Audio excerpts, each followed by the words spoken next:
everybody, and welcome to Sunday Brunch. I am your host, RM, and of course, we have with us today Russ Whitfield. Russ, how are you today? I'm good, RM. How are you doing? It's a lovely day here in Memphis, Tennessee. It's already warm. Got my coffee. Everything's good. Yeah, loving it, man. Absolutely loving it. Although I'm due to go back to the United Kingdom on Monday. Hmm. Yeah, I know it sucks. But we'll make a plan going forward, I feel. How about you? What are you up to, honey? I'm doing great. I was able to go to the beach yesterday. It felt like summer. I put my hand in the water and it was warm. I was almost tempted to take my shoes off, my socks and shoes off, and just walk in the water, but I knew it would make me cold. I know And you sent me a really nice picture of yourself on the beach as well. It was so cute. yeah, and it turns out that there were whales near our shore yesterday. I didn't Ooh. know. And there were so many boats in the water. Yesterday was Veterans Day here in the US, and we had a parade and everything, but I said, gee, that's a lot of boats to be kind of in the water near where we are. Mm-hmm. Only to find out that there were whales right here off of the coast of Long Beach. Literally, you could see them from the beach. So it was incredible, Russ. I didn't know that that's what was out there. I just kept looking. I'm like, what's going on over there? Apparently, it was whales who were on their way to further sort of like into New York Harbor. And it really was a great day yesterday. So this weekend is really absolutely wonderful. That's Uh, awesome. yeah. So I want to also say good morning to Tom Jr. Jackson, who's our moderator, collaborator, and good friend. Good morning, Tom. The man, the legend. Morning, Tom. We are all goof people, Tom. Always a pleasure to see you. And Tom reminds us to check out Russ's Amazon storefront Thank you. uh, for his books, his collection. Russ is quite an accomplished writer, and guys, you don't want to miss out on his Gladiatrix series, which you can find on the Amazon storefront. We also want to say good morning to Brogu. Hi, Brogu. Hello, Brogu. Brogu says, good morning, Artem and Russ. Hope you guys are having a wonderful day. It is beautiful here in New York. It is cooler, like you need a jacket, but the sun is shining and I'm enjoying it. Is it still warm where you are, Russ? It's warm. Yeah, it's been unbelievable.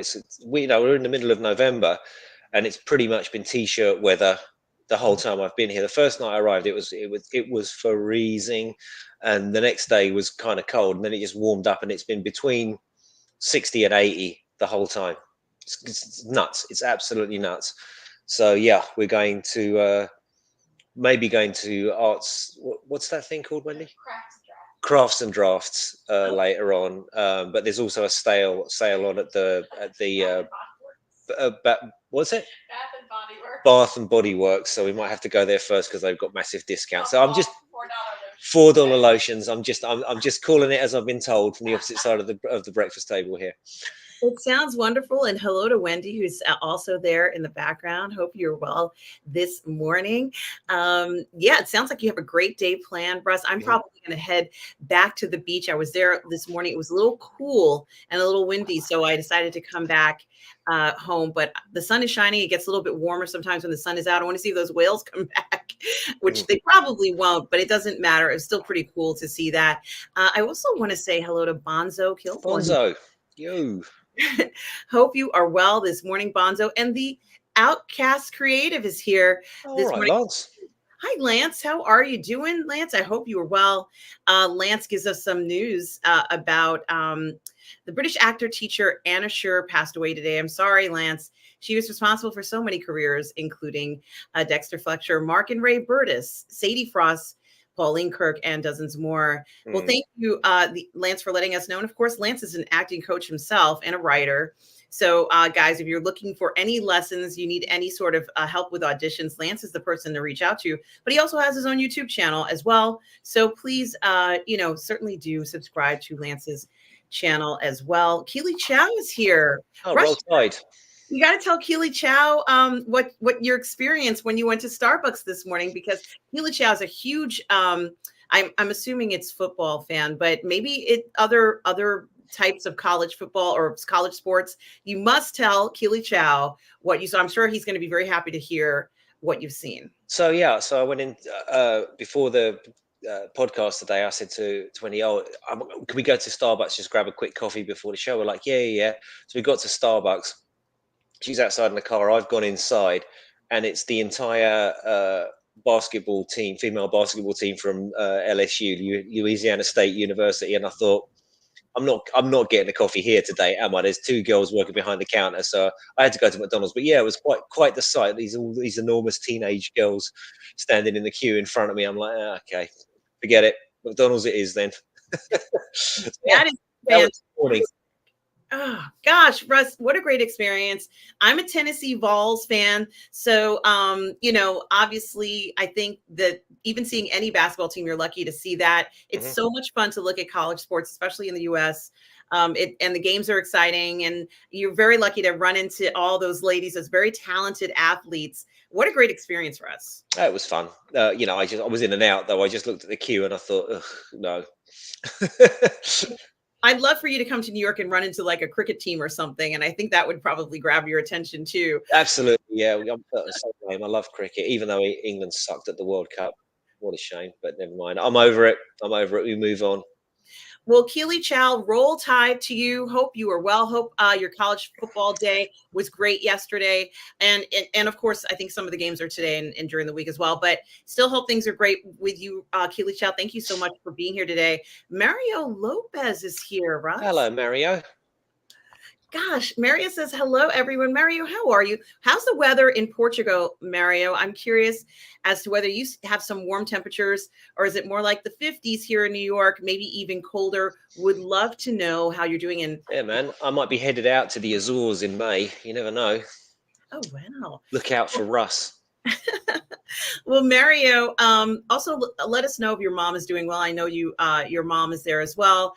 Mario, good to see you here as always. And guys, here is the YouTube channel link for Lance's YouTube channel, the Outcast Creative.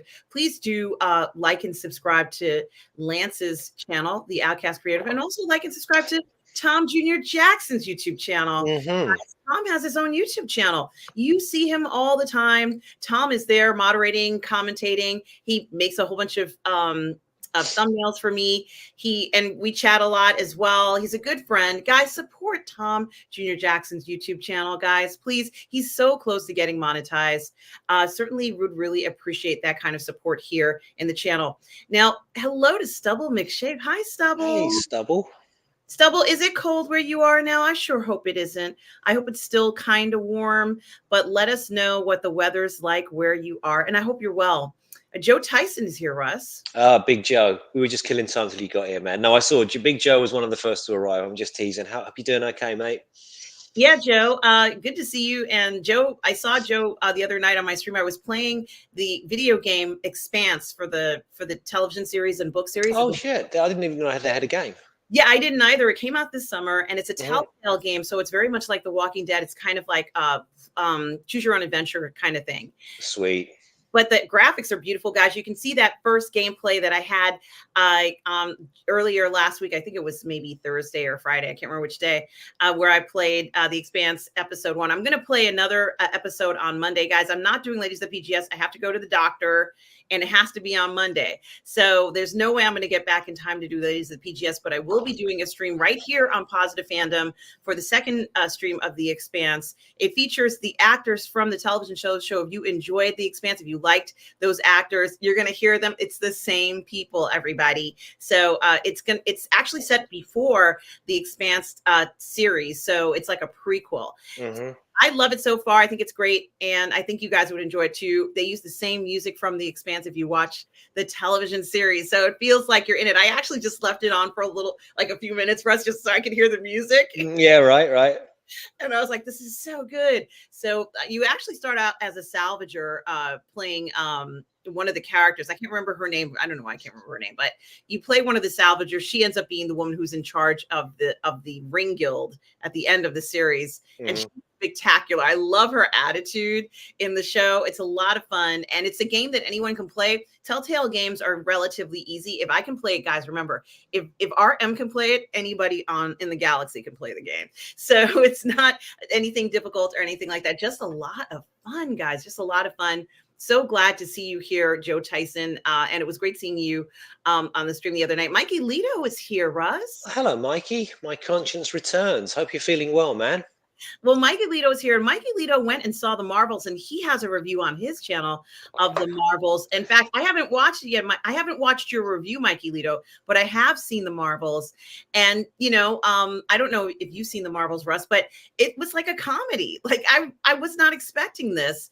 To be honest with you, Brie Larson and the girl who plays Camilla Khan, as well as Monica Rambeau, they have a lot of chemistry together, and it's funny. Like I was actually laughing and entertained by this. I was not frightened, by anything, but it was very entertaining. And I can't really say that about a lot of the films that have been coming out. This one was fun, Russ. I actually laughed, and when I left, I was like, "This was funny." Like I laughed at some of this stuff. Are they cranking out comedy films? This is something that but I want you to see it, Russ, if you have or haven't seen it yet. I wanted to know whether you got that same feeling. I didn't really place it as a superhero film. To me, I mean, obviously it is about superheroes, but it feels more comedic, kind of like, look on the bright side of life almost. And I wasn't expecting that, Russ. A very different reaction. So guys, check out Mikey Lito's video. Mikey Lito did a review. I'm sure it was like straight out of the theater or something like that, maybe. Mikey Lito, good to see you here. It's a pleasure. And do check out Mikey Lito's channel as well. Darth Plato is here, Russ. Oh, hey man, how's it going? Good to see you. Plato, how are you, Darth Plato? Hope you're well. Darth Plato and I are going to be reviewing the new movie about Golda Meir. It's called Golda. This came out this year. We're going to be doing that this Thursday. Darth Plato, I hope you are well. It's always good to see you, Darth Plato. And I so appreciate you being here. Zakarat 315 is here. Oh, wow. Hello. Hey, how are you? Good to see you here. I hope you have your favorite beverage for Sunday brunch. I have my tea this morning. I'm having tea, Russ. Are you drinking coffee or tea? Yeah, I'm in America now. I'm drinking coffee. Well, that's fine. Get your favorite beverage. For those of you who are really upscale, maybe you're drinking a mimosa right now, right? Like, lucky you. I wish I was drinking a mimosa, but I'm not, because I know I'm going to have to go walking for a few miles later. But ideally, I think eventually, if I can get my act together and I could do my walking earlier in the morning, I can break out a mimosa or two going on. Hey, look, Mike Popcorn Porter, the Chosen Pun, is here. Hey, Mike, how are you? Good morning to you. The Chosen Pun. I expect, well, you don't have to, but it'd be great if you put some puns in the messages, Mike. I so appreciate it. I love you, the funness in your avatar, Mike. I like that fun playfulness. That's why we're here. It's a great Sunday brunch. Always great to be with you guys here. Mario gives us some information about Boudica. He says that he saw Boudica's film, and I hope I'm saying it right. I'm sure it's not. I don't speak Gaelic or any of the traditional languages, any of the Aboriginal languages from that area of the world. I don't speak them natively. But yes, I say Boudica because that's how I heard it in Enya's song, and it's stuck in there in my mind. It's correct, I think. Okay. Well, he says, I saw Boudica's film with Olga Korlienko, who I love this woman. I could just look at her all day. I liked it, but I thought the film has to be much bigger to be a good film. Interesting, Mario. It's an interesting choice. That was an interesting choice to make a film like that with the budget that they had. And as I said at the last week's show, I think some of the choices they made with the CGI, I would have done it differently. And I just think that, like Mario says, it kind of it needed a few more dollars, I feel. But what they did, I was thinking about it, and maybe I judged it too harshly. Maybe, I think when I reflected on it, it was a good film. It was entertaining. It was just some of the choices I didn't agree with, but that it's all subjective. And I couldn't agree more, Mario. I think bigger budget, they'd have done well. Would have obviously the bigger the budget, sometimes the better the movie. And I think with a story of such scope, that final battle needed to be a little bit more than what it was. Like, I know that you and Darth Plato reviewed Spartacus, right? The 60s Spartacus. That bit right at the end when the Spartacus and his mates are trapped between two armies, and you see all the extras come out, all these Romans, and they're all coming out and they're going in formation, and it just looks so intimidating. That's kind of what you wanted that's what you want from the Romans. They've got to look intimidating, and they'd certainly achieve that in the 60s. But it was the Spanish army, I think, that did that. Well, it's interesting. I think I would love to see more, even more of this version. In other words, I think the story is captivating enough for a series, Russ.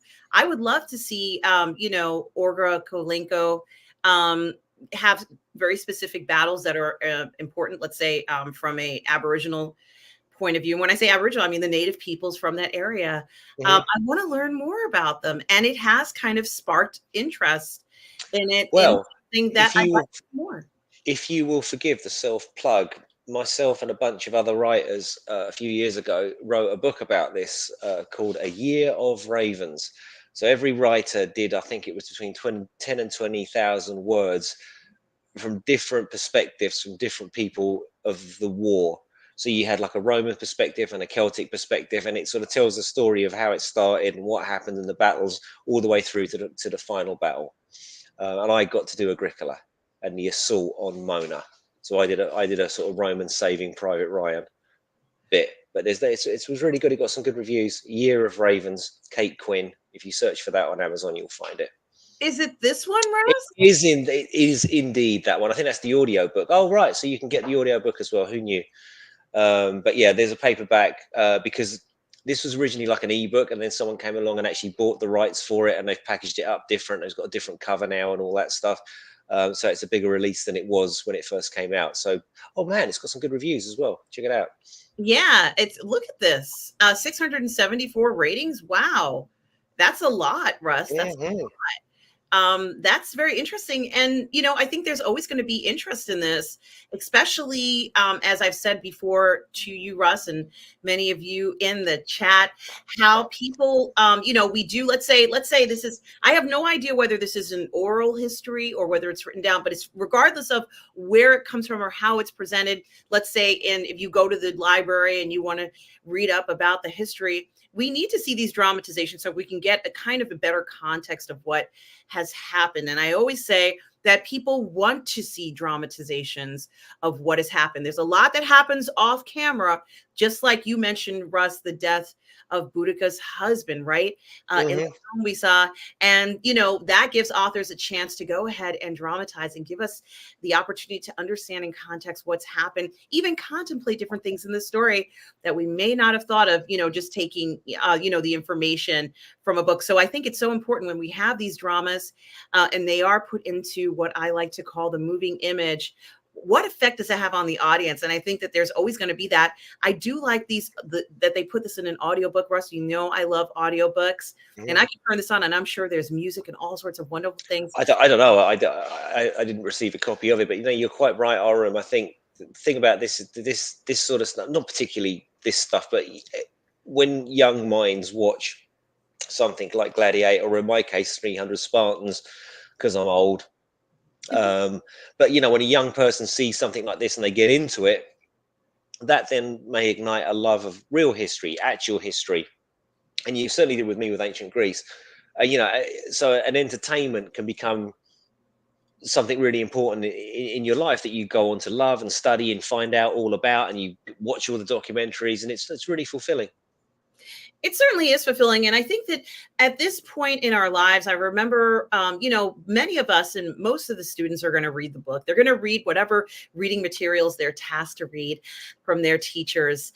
But I also think that this dramatization, and certainly I'm also saying I'm going to include theater, the Mhm. theater and productions that are put on about this type of a topic is so important for people to see and experience the stories for the most part, whether it was a tragedy or a comedy or whatever, are so interesting, Russ. And certainly it's important. It stood the test of time.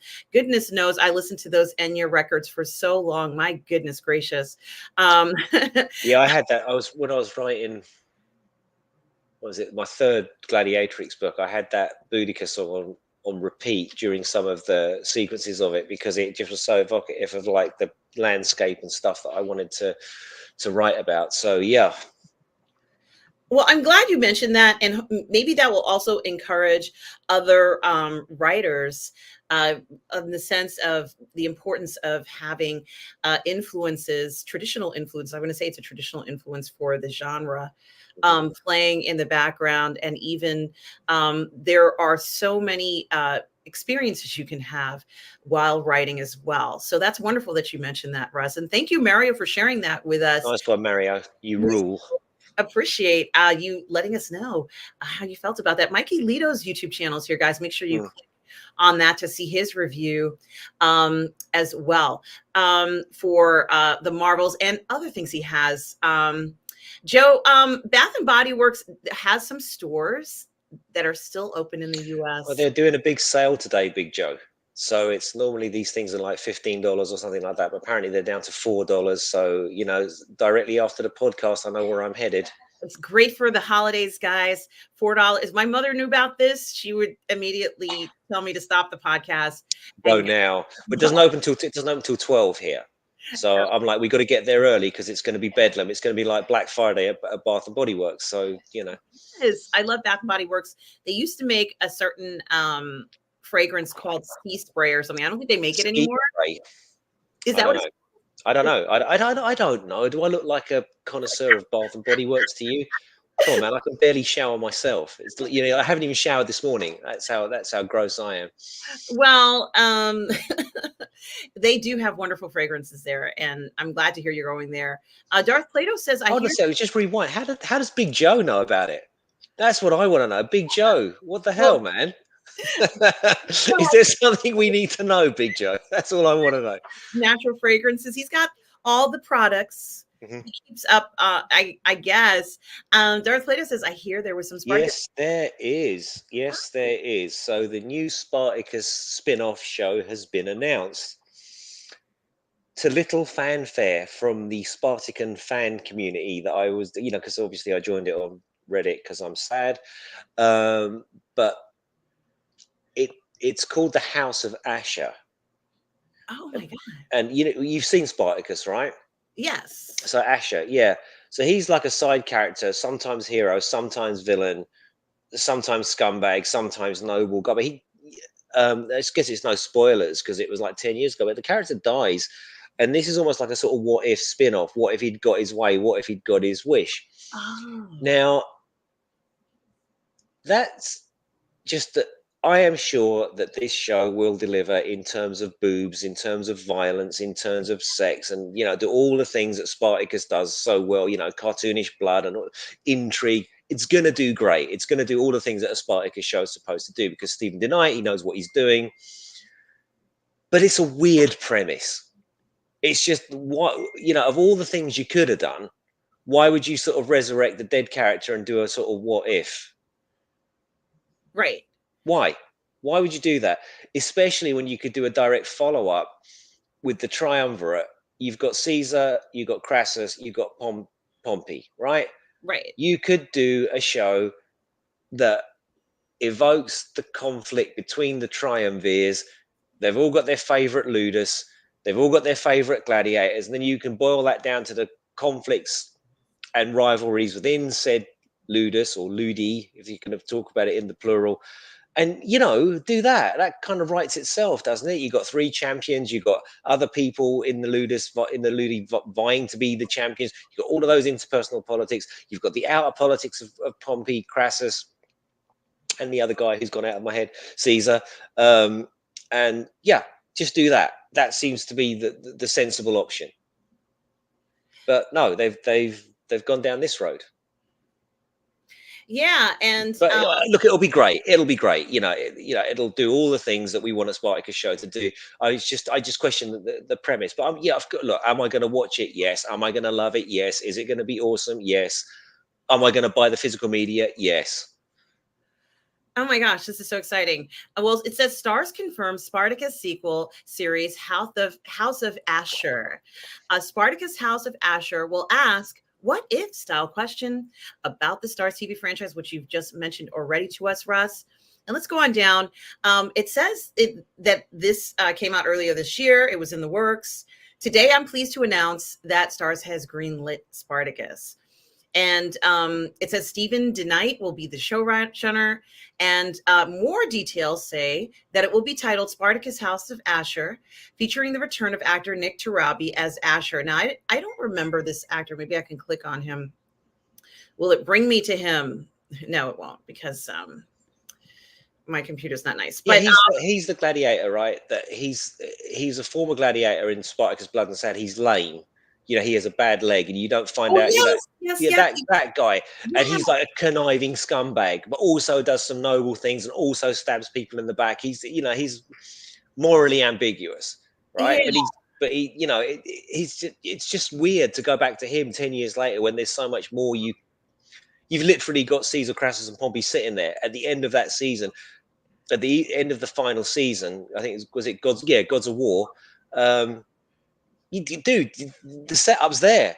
Just take them to Rome. 3 different ludi. You could use the same sets because let's face it, Spartacus is pretty much, what's that thing called? Green screen, and they've got the better green screen, the Mandalorian thing. The engine, the something. Yeah, that thing. They could, dude, come on, do that. But they haven't. But like I keep saying, it's going to be awesome. It's going to deliver what we want from Spartacus.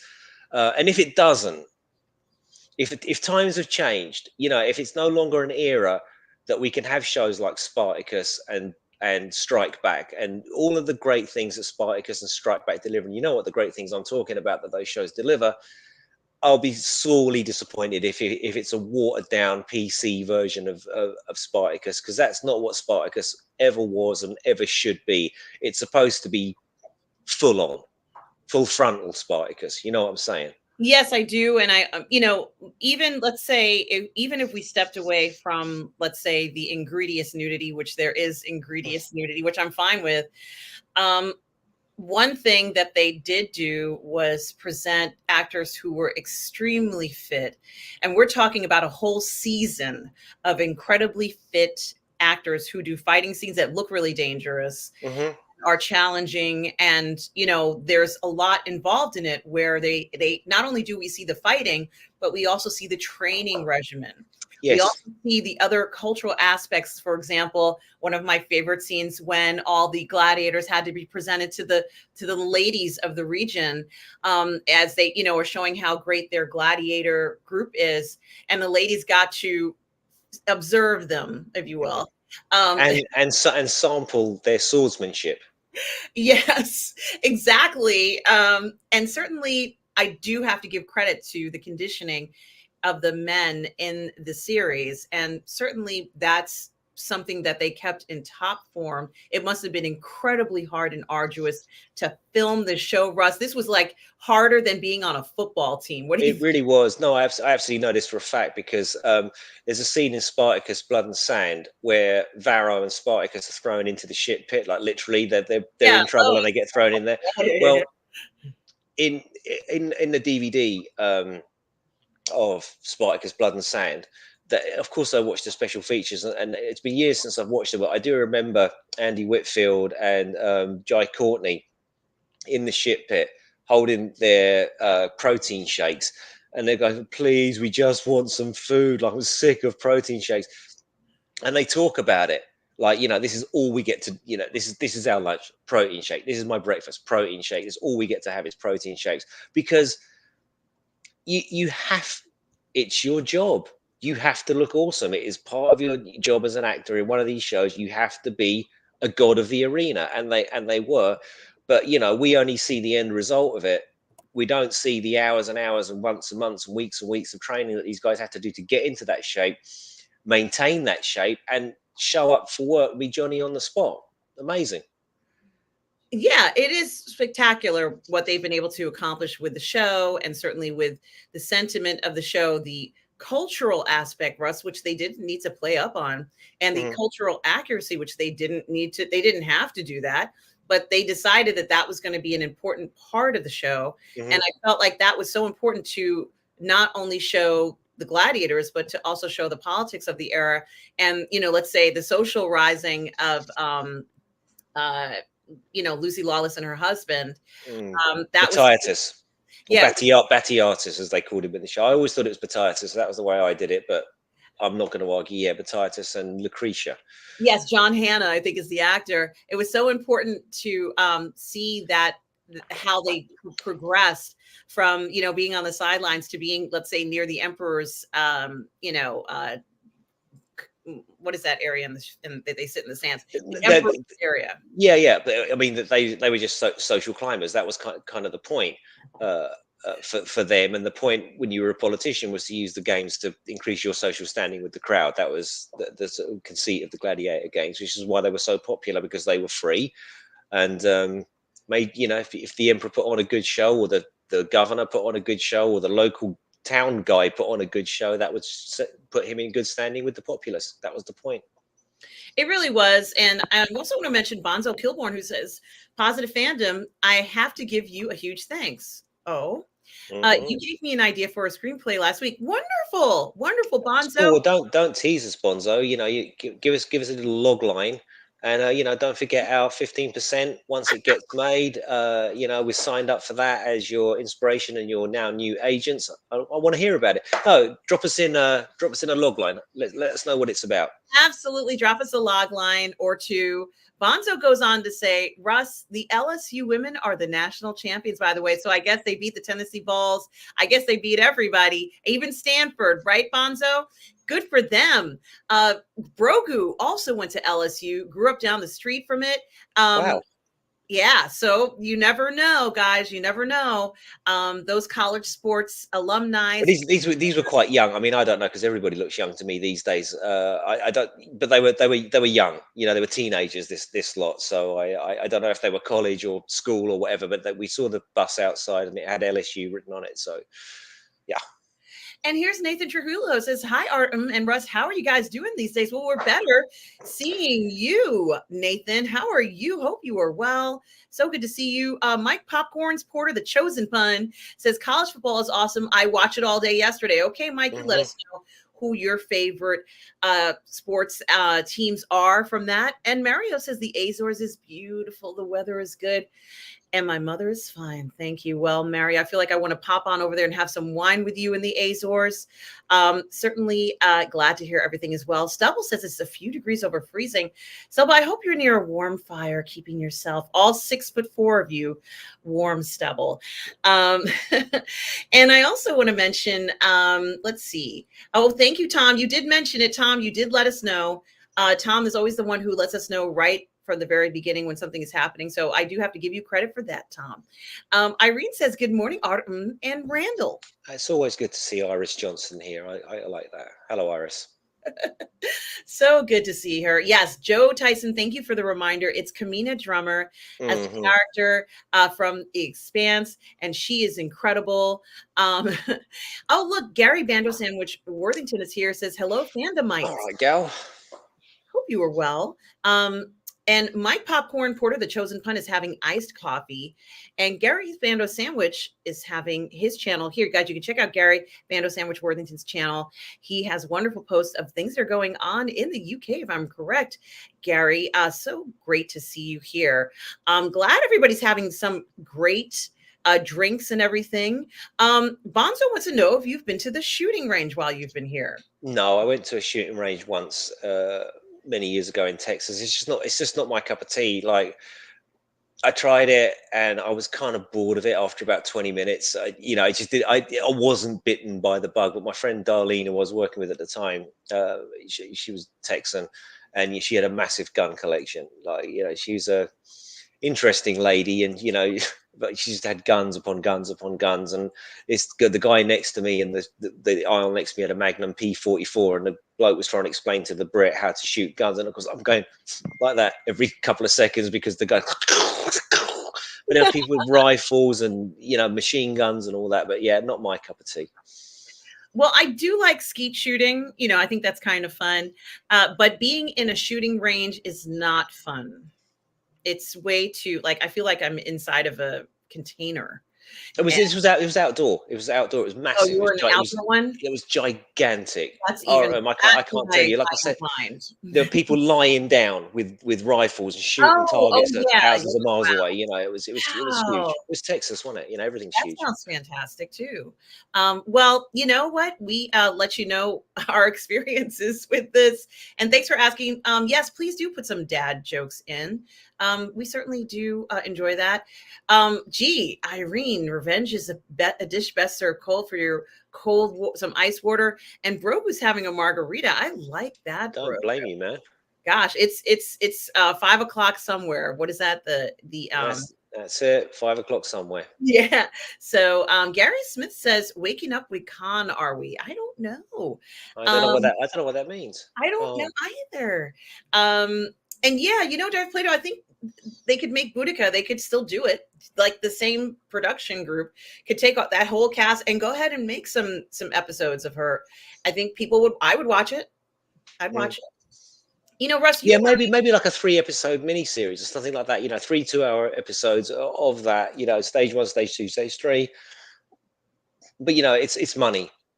It's just money and how much money you can raise to do these projects. You know, and I think in retrospect they did a really good job with the money they had. But there were some of the story choices that didn't make sense to me. But maybe look, it's all subjective, right? Maybe it's just me being dense. I don't know.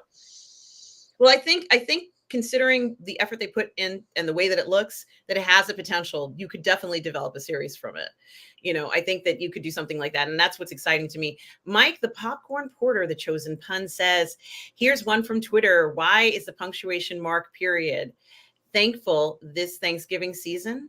Because it has a dot to be thankful for. Oh my I god! love it. All right, stop it. That's enough. That's enough, Mike. I love it. And yes, Mikey Lito, mimosas are made with champagne. Hmm. Hey, Brother Cousins is here. Oh Hi, shit, Brother hey, Cousins. man. Brother Cousins Toy Reviews. Brother Cousins, so good to see you. I hope you are well and your family is well, Brother Cousins. Thank you so much for stopping by, guys. And of course, check out Brother Cousins YouTube channel if you want to see some fantastic toys reviews. This is the place to go. Mm. Brother Cousins Toy Reviews. And I hope you and your family are well. Also want to say, here's Brother Cousins YouTube channel, guys. Make sure you like and subscribe, support the community. Go ahead and watch his videos. You're going to love them. I watch them, and it's such a pleasure to see you. Now, something, Russ, you and I have been talking about Sylvester Stallone. Yeah. And certainly, I think what's so interesting about this is a few months ago, you and I reviewed the Rocky series, Hmm. Sylvester, which you can find here and on the Burnettwork. But I had no idea they were going to make a documentary about him. And what I love about this documentary, Russ, is that it's all in his own words. Hmm. Sylvester Stallone. It's like an auto documentary, or I don't know what you would call it. But I loved it. Russ, what an incredible a way to represent Sly than to have him actually say it and be there. You felt like he was a friend talking to you. I felt like this was one of the best documentaries I've seen on him. And it really showed you everything that was important to him. I think we saw the side of Sylvester Stallone, where he has different thoughts and ideas in his mind. And now that it's so many years later, he even shares how he came up with ideas for things, what was important to him, what he felt was needed. In fact, I thought one of the number one things he said, Russ, that I will never forget is that people don't want to see their heroes die. I think that is such a profound statement, Russ. You know, I can't say enough about this documentary. Russ, did you get a chance to watch it, and what did you think?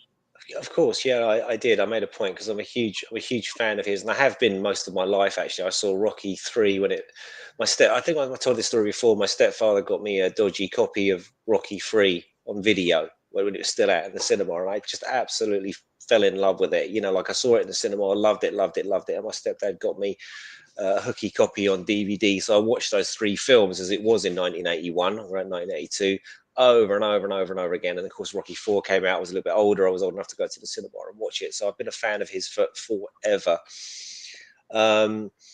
Did I enjoy the documentary? Yes. Do I have Complaints about it? Yes, it was way too short. I Oh, watched recently the documentary Netflix on David Beckham, which was 3 episodes, I think 2 hours each or an hour and a half each, and I felt that Stallone's one could have, you got to think David Beckham's like 40, 45, something like that. Stallone's in his 70s and has done so much in those years, even up till and before Rocky came out, all the things that he. So I wanted more. I mean, I always say leave them wanting more. But yes, I really enjoyed it. It almost sent to me like a bit of a psychological exorcism for Stallone and in some ways his brother. I'd never heard them talk about. They never say much about their dad. They always talk about their mum, Jackie, because she was like, she was really famous, wasn't she? And kind of out there with a star signs or astrology and all that stuff. But I knew that they had a rough relationship with their father, but I didn't realize how rough it was until I watched this documentary, and it almost seemed like, especially obviously Sly himself was the focus of it, so I felt that he was almost just I've got to tell somebody, right. and it sounded like I'm going to tell the world about this. But one of the saddest parts of the documentary, actually, which I didn't know, was when his brother they were speaking about his brother, and his brother was speaking about himself, and you know his brother said, his career was going somewhere, his musical career was going somewhere, and when Sylvester Stallone got famous, that was the end of Frank Stallone's musical career in a way, because he was always only ever going to be Rocky's brother. And I thought that was quite sad, really. I think actually, as I'm talking here, we might have lost our. Yeah, you did. Um, Yeah, you're still frozen on my screen. Sorry, can you hear me? I can hear you. Yes. My There you go. computer You're back. You're back. You're back. my computer is not behaving, Hmm. and it's having like it's literally misbehaving. If that's the word. But I've been having trouble with StreamYard recently.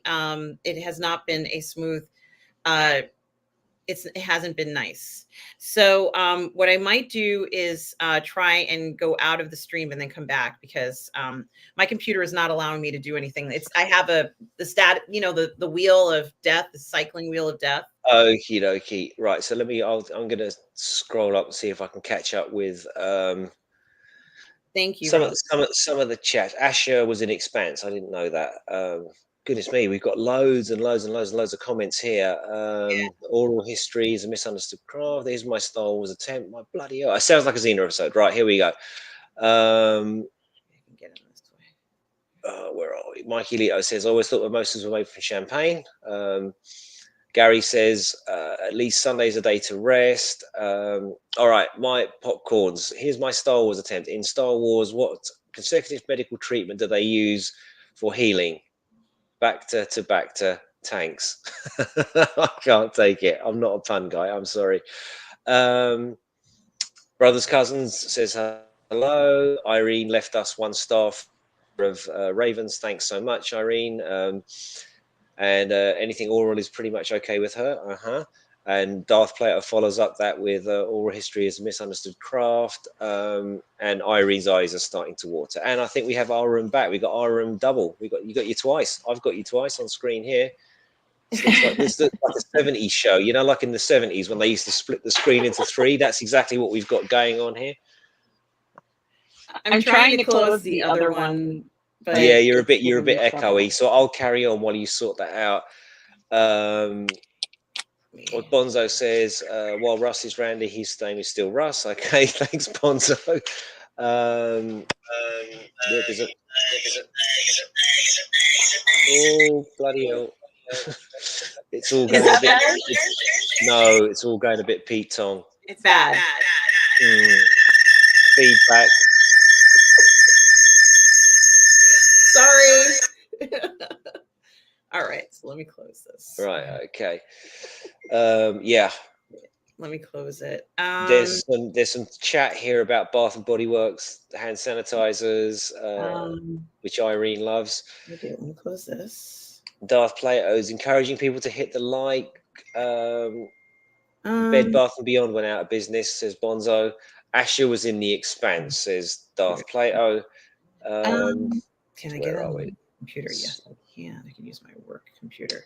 Right. So there's some more Spartacus chat here from Darth Oh, Plato. It says that the show would have to shift emphasis from the ground level to the other half of Rome.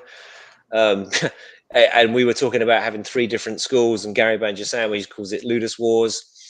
Um, Mario says it's possible and more easy to make a low budget show with the House of Asher, but still good. Yeah, I think so. I just think the premise, Mario, it's just a weird one. Like, why do a what if when you've got all of like the real history on which Spartacus, the Star Show, was based on? It just it's an odd choice, you know. But as I said, I know it's going to deliver because Spartacus is awesome.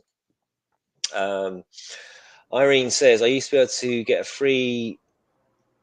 Oh, I'm not wearing my glasses. A free panty while I was there on sale with a. I can't see that. Sorry, Irene. Let's have a look. I'm not wearing my glasses.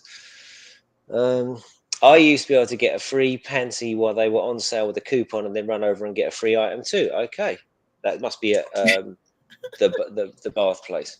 yeah, Oh or yeah, maybe when secret. oh right, Victoria's Secret. Yeah, Okay, so you go to usually next Victoria's Secret and you door. go right. Thank you, Wendy. Wendy filled in the blanks there for us. Yeah, it's usually Victoria's Secret. So Right. I'm Yeah. back. So I caught up to Stubble's chat at 10:15 a.m. So we're nearly caught up. Well, we have a super chat from Oh wow. Bonzo Kilborn. Hi, Bonzo says, at Positive Fandom, your displeasure and lack of hooking up in Boudica got me thinking. Here's a little something for the Mimosa budget. Thank you, Bonzo. Thank you so much for that. I so appreciate the kind generosity, Bonzo. Thank you. I really appreciate it, Bonzo. You are the best. That is certainly so kind of you to do. And I really, really could use it so I can keep the channel going. Uh, you're the best. Yeah, Keeping the lights on. Nice yeah, one, Bonzo. yes. And some other kind of very interesting. Sorry about I had to force quit my computer and restart it. Hmm. So I don't know why it was behaving the way it was, but Well, that's okay. thanks to the lovely chat, I was able to wing it and just read out all the the comments up to 10:15. So no harm done apart from the feedback, but no big.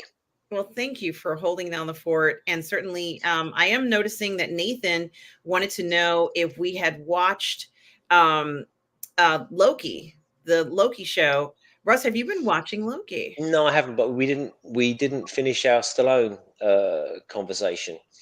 Just on this though, yeah. So somebody I saw a comment on the. So Bonzo said it will go from Jupiter's cock to Jupiter's belly button. No, but apparently somebody was watching it on. What's the? You've got a free. I can't remember the name of it. The free US streaming service anyway, and it's been censored to Freebie, Jupiter's Freebie, or something? Freebie, something like that. Yeah, it's been censored to Jupiter's rod, which doesn't quite have the same effect. So we'll see. I hope not. I really hope it's uncensored and unadulterated Spartacus. But yeah, so Stallone. It could and should have been longer. I felt that they spent a hell of time on his pre-Rocky stuff, which was really, really interesting. It was really, listening to Tarantino talk about Lords of Flatbush, all that stuff. I loved all of that. I thought that was really, really great. Listening to how his writing process and what he does, and then it just sort of ended in a bit of rush. And then I did Rocky, and then I did Rambo, and then I did Expendables, and boom, now we're over. And yeah, I wanted more. I wanted more.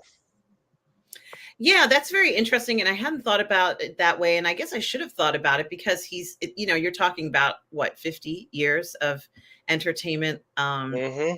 And certainly not, there's a lot that went on and he did a lot. I don't know whether this was, obviously he wrote this biography. He wrote it. It's Sylvester's own words. It's in his Mm-hmm. own words. But maybe they wanted to do a longer one, and perhaps he felt that wasn't necessary. He had a very interesting sentiment of it was time for him to not be stagnant, and that for him as an artist, his greatest fear is being stagnant and Mm-hmm. not moving forward. And it starts off where he's deciding to move from LA back to the East Coast. And he goes through his old neighborhood in Hell's Kitchen and talks about how he was here. And Russ, I also did not know that his father had a heavy hand and, used to kind of abuse him or was somewhat abusive towards him. And certainly the relationship between he and his father was strained. And Yeah, sorry. he talks about how he put all of those situations and experiences, the relationship of his father, the strain, reconciliation, needing somebody, all into his shows. But he also found himself at some points, also when given offers, of which he had a lot of movie offers, spreading himself too thin. What did you think about that observation of his career? It's interesting because I thought a more intimate documentary actually is available for free on YouTube. It's in his recut of Rocky IV. And that is a huge, long documentary just about him during COVID, going into the studio every day and just basically recutting Rocky IV to make it less bombastic. And although Rocky IV with the robot is everybody's favorite Rocky film, like anybody that says it's not their favorite Rocky film is fibbing. It's brilliant. It's the most awesome thing in the whole world ever. But it doesn't really fit in with the tone of the rest of the Rocky movies. Like, it's just out there as this like sort of cartoonish thing. So he recuts that to be more of a drama and to fit more in, the dials down the sound effects a lot more and gives Drago a bit more of an arc and all of that stuff. It was fantastic. And I found that a lot more revealing than this one in certain ways. And like I said, with this particular documentary, I just felt this was, I'm not going to say getting back at his father, but it almost seemed like a form of therapy, because I don't think that, Frank, his brother, says, they didn't speak for a very, very long time. And Frank calls Sly up and says, look, he's dying. You got to go and see him. And even then, on his deathbed, the father was still sort of criticizing him. And the one part that really struck me about that documentary actually was when he reveals that he was a very, very highly skilled polo player as a child, and his father was very jealous of him and dragged him off the horse, and he never played polo again. Because his dad was a polo player in the army, and he just didn't like the fact that his son was showing more talent and aptitude for the sport than him. And then years later, when he was 40, he hires the huge, whatever the best polo place is in Los Angeles. I can't remember the name of it, and does a charity match, him against, him and his mates against his dad and his mates. And his dad does a cheap shot. He back charges his own son and hits him with his polo sticks and knocks him off the horse. And you see him go down. And even they mention it in, like Stallone's joking about it in the, in the 90s, whenever Stallone was already 2000s, whenever Stallone was 40. But then in the documentary, he said, and I got back into polo because of this, and I really wanted to do it again. He said, and again, I stopped, and I've never got on a polo horse since. So I think that it's sad in a way, and I do feel this was like a form of therapy. Yeah, it was sad to see that the outcome he wanted with his father, he was not going to get that outcome. And then he even went so far as to even criticize himself as a father, where he made comments about how he was away making films and should have been around his children. And I thought to myself, well, it's the nature of a job like that. It's the kind of job where you're going to be away from people maybe for up to a year. And there really is nothing to be done unless you took the children with you, which is not the easiest thing to do on a set, especially in action films and the manner of the films that he was making, where, they did, and the fact that he was directing a lot of them as well and starring, he's doing twice the job that most people are doing. Well, it's all consuming. And also, if you ever listen to his director's commentaries, or you watch the more candid talks about Stallone. So for example, one of the guys that was in what's his name, Macklin, was in Rambo, your John Rambo movie, and he was interviewed by the Critical Drinker. And of course, these interviews tend to then to be more candid than the sort of 2-camera ones you get on the special features. And the guy was saying,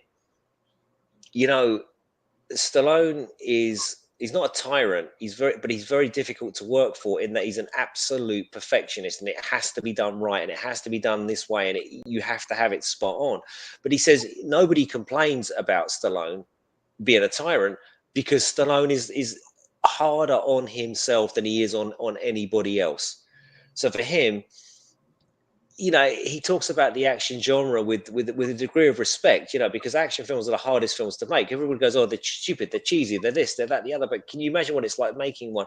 So he's a very exacting guy, and yeah, I like that. I love that, but I wanted more. I really wanted more from this, and I kind of found that this documentary for me, as I guess because I'm a super fan or whatever, because I watch all of these things about him on the side, like the drinker documentary, the drinker interview with that guy, random guy from Rambo, and all the rest of it.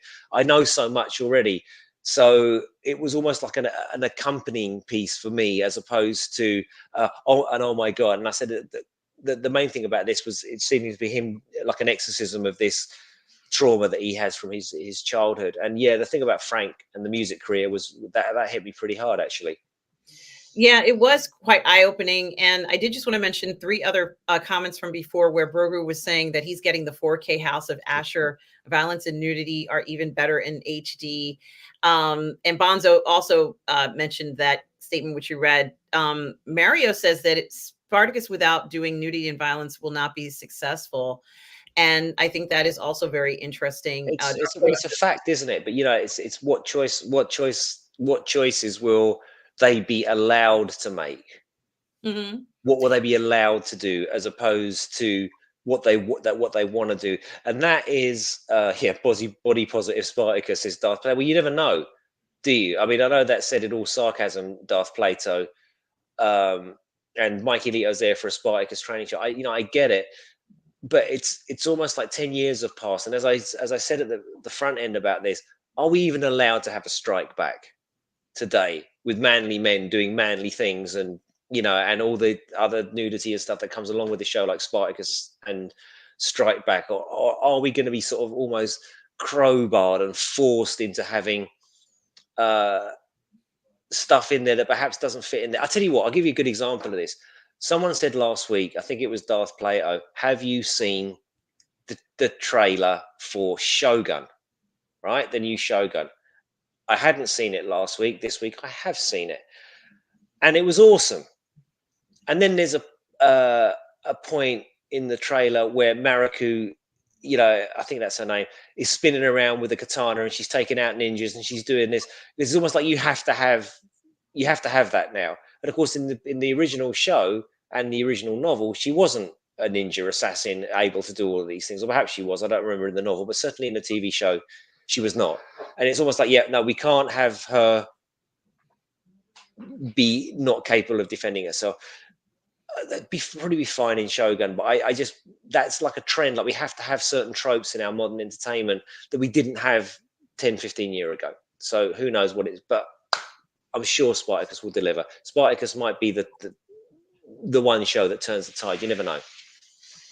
Yeah, and I also want to say hello to the old Yorkshire geek who says, hi guys, can't watch live today, but I'll catch it later. P.S. Russ's books have arrived and are stashed away for Christmas. Russ, you're right under the Christmas tree. Well, thanks, old Yorkshire geek. And because given that you're in Yorkshire, I don't know if, because it always sounds like I'm a fucking egomaniac when I say this, but if you want them signed, if you like that sort of thing, send them over and I'll sign them and I'll send them back. And if you don't, then don't worry.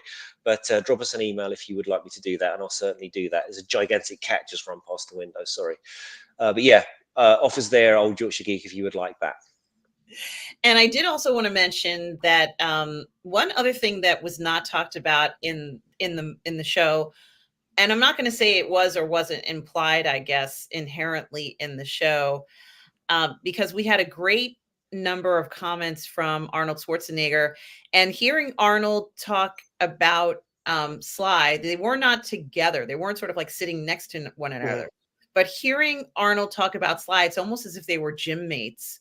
And, as they were pumping iron, they were competing with of course they were competing with one another. But what I mean is, it feels like they were gym mates, And, if one of them needed a spot, the other one would go over and spot them, or, they would give encouragement. Very different kind of tone. And I think it is very interesting how they talked about how Schwarzenegger gave him credit and said that he, pretty much inspired him to go harder. He could never match his accomplishments, and he wanted to, but he couldn't. And the notion that Sylvester Stallone felt that a conditioned man for the job he wanted to do is the ideal. Let's say it's the ideal that men look towards.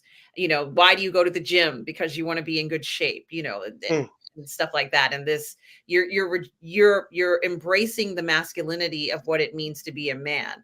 And I think so, Rita. I think, we go to gym. People go to gym for their health.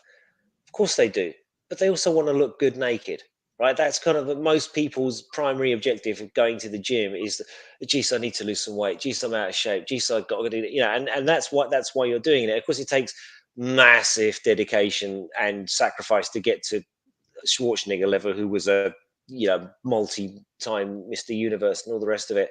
But yeah, you're absolutely right. We all aspire to that. If I could take a tablet and look like 1985 Sylvester Stallone, of course I'd do it. well, I also want to say hello to Jamin D, who's here. Hi, Jamin D. Hey, man. I think what it really kind of like made me think about is that, everybody has a different look. Like Sylvester Stallone does not look like Arnold Schwarzenegger. He doesn't. Mhm. And that's okay. I think that every man has the ability to be the finest version of who he is. And I think that that's the version that they're kind of pushing people to strive toward. You don't have to look like Sylvester Stallone or Arnold Schwarzenegger. Certainly I hope people aren't getting that impression. Certainly, I think there is something to be said for men who pursue physical fitness and try to keep themselves in shape. You try the best that you can. But I did want to mention, Russ, that nowhere was it ever mentioned how sexy and hot he was, and the fever, let's say the fever of women who were so attracted to both Arnold and to Sylvester Stallone. Sly became such a big time sex symbol, and they certainly focused a lot on his conditioning. But I think, there was a lot of female gaze during the 3 decades, let's say, where he was in his peak, because it was 3 decades that he kept himself incredibly conditioned. There are sometimes when I'm even watching his films and I'm like, I can't watch these scenes anymore. I can't watch this anymore. I can't even focus on the TV anymore because he's just so conditioned. He's so disciplined. And it's just, he's not even, they talked about this where he does scenes and there's not a lot of, or maybe they didn't talk about this, but I think they alluded to the notion of show don't tell in a lot of the show, and of his experience as a director and an actor, and how important of that is. But there was a lot of that in his career as well. We are looking at him for that conditioning. Like, that's part of the appeal and part of the challenge of an action star, is that oftentimes they have this conditioning. It takes up a good portion of their day, Russ, a good portion of their day, just maintaining the physique, as you said, with the protein shakes or whatever it is. It's a good portion of their day where they have to concentrate on that. And it's a huge commitment. On top of that, he was writing and directing and starring in a film. It just seems like an impossible feat, Russ. I'm just amazed at the challenge that he put on himself. This challenge and this drive that he has on himself was remarkable. But I did want to mention that he was an incredible sex symbol with millions of women who would watch these films, and I still watch them today, marveling over his condition, of how fantastic he looks, how fantastic he kept himself. We noticed. So I did want to mention that. They didn't talk about that. They didn't say, well, I had more female fans than Arnold. None of that was mentioned, but it sure got our attention. Yeah, I don't think they were great friends at all. I'm sure they went to the same gym because there's pictures of them, sort of chatting in the gym. But they were huge rivals, and there was no love lost there until I think the 90s, when they sort of started to get into their sort of late 30s and early 40s. where they started to sort of see past it, and even Schwarzenegger alludes to it in this documentary where he goes, he had the gun with the one hand, now I had to have the bigger gun with the one hand. He had the knife, I had to have the bigger knife. He killed so many people, I had to kill more people. And he said we laugh about it now. Now we realize just how silly it was, But I don't think they liked each other very much, because they were in direct competition. You've got to think with guys like that are hyper masculine, they're going to be hyper competitive as well, So I think that their relationship now developed, of course, over the years, and now they're great friends. But during the 80s, I really don't think so. I don't think it was good natured at all. Yeah, I agree. It wasn't, and however, Arnold would be foolish not to comment on this documentary. Oh, for sure. I haven't seen the Schwarzenegger one either. I wonder if Stallone's in that. Maybe I'll. Oh God, no, I can't. I can't put Wendy through more of my rubbish things that she doesn't want to watch. So tonight, I believe I'll be watching her choice. But maybe when I get back to UK, I'll watch the Schwarzenegger one. And it certainly was visually nice to even see Stallone talk this long. I've never watched him talk for this many hours. Oh well, get yourself on YouTube and watch the making of Rocky IV director's cut. Honest to God, if you love Stallone and you want a real insight to how he thinks and how he conducts himself and his art and the mistake, he even talks about the mistakes that he made, like in his career. It's really please watch it. You'll love it. Well, I give this documentary a thumbs up, and I understand what you're saying about the length. Maybe they'll make another one. Maybe there'll be other people who will make documentaries about him. Perhaps not in his own words, but oftentimes when we see one documentary come out, sometimes there's another one, and let's see what happens. But I recommend anyone who wants to know about this, they should check it out. I don't know if you know this, but I loved Sylvester Stallone in The Lords of Brooklyn. I love it. I love seeing Brooklyn from that era, and I love hearing my mother talk about the greasers in Brooklyn when she grew up. I love that so much, and she would talk about what the boys look like. And my best friend's dad was a greaser in Brooklyn, and I did have to ask him. I'm like, were you a greaser? He was like, yeah. And I'm like, yes, like I know one, I think it's very fascinating. Their whole motorcycle jacket look with, the hair and this whole thing. And they talked about his role in the film. He's not necessarily the main star of the film. He's one of the stars, but there's another guy who's kind of the main star. And however, the Sylvester Stallone character really makes an impression at the end because he's kind of, I'm going to say, coerced into buying this wedding ring for his girlfriend. And of course, he's saving for a car, which is what every boy I ever knew in my neighborhood growing up, they were all saving for a car. Like this was a thing. It was a ritual thing in our generation. Once you got that job, you were saving money for a car, so that was sort of something that every boy I know did. Every single one in my life who of a certain age did that. And so, I was not surprised he was saving the money for a car because I've heard that people say that so many times, but I thought it was a lovely story. And I loved the way they depicted, of course there were some things in it that were not the best, but I think it was an accurate description of life then. And my mother, who was alive during that time, and in Brooklyn at that time, says it was incredibly accurate. And the kids, each kid, she would say, well, no, those kids would go and beat up those kids. And then you had to make sure you went home, and you had to be very careful because some of them would be in gangs. And I thought that was really interesting. Some things that I didn't know about her era.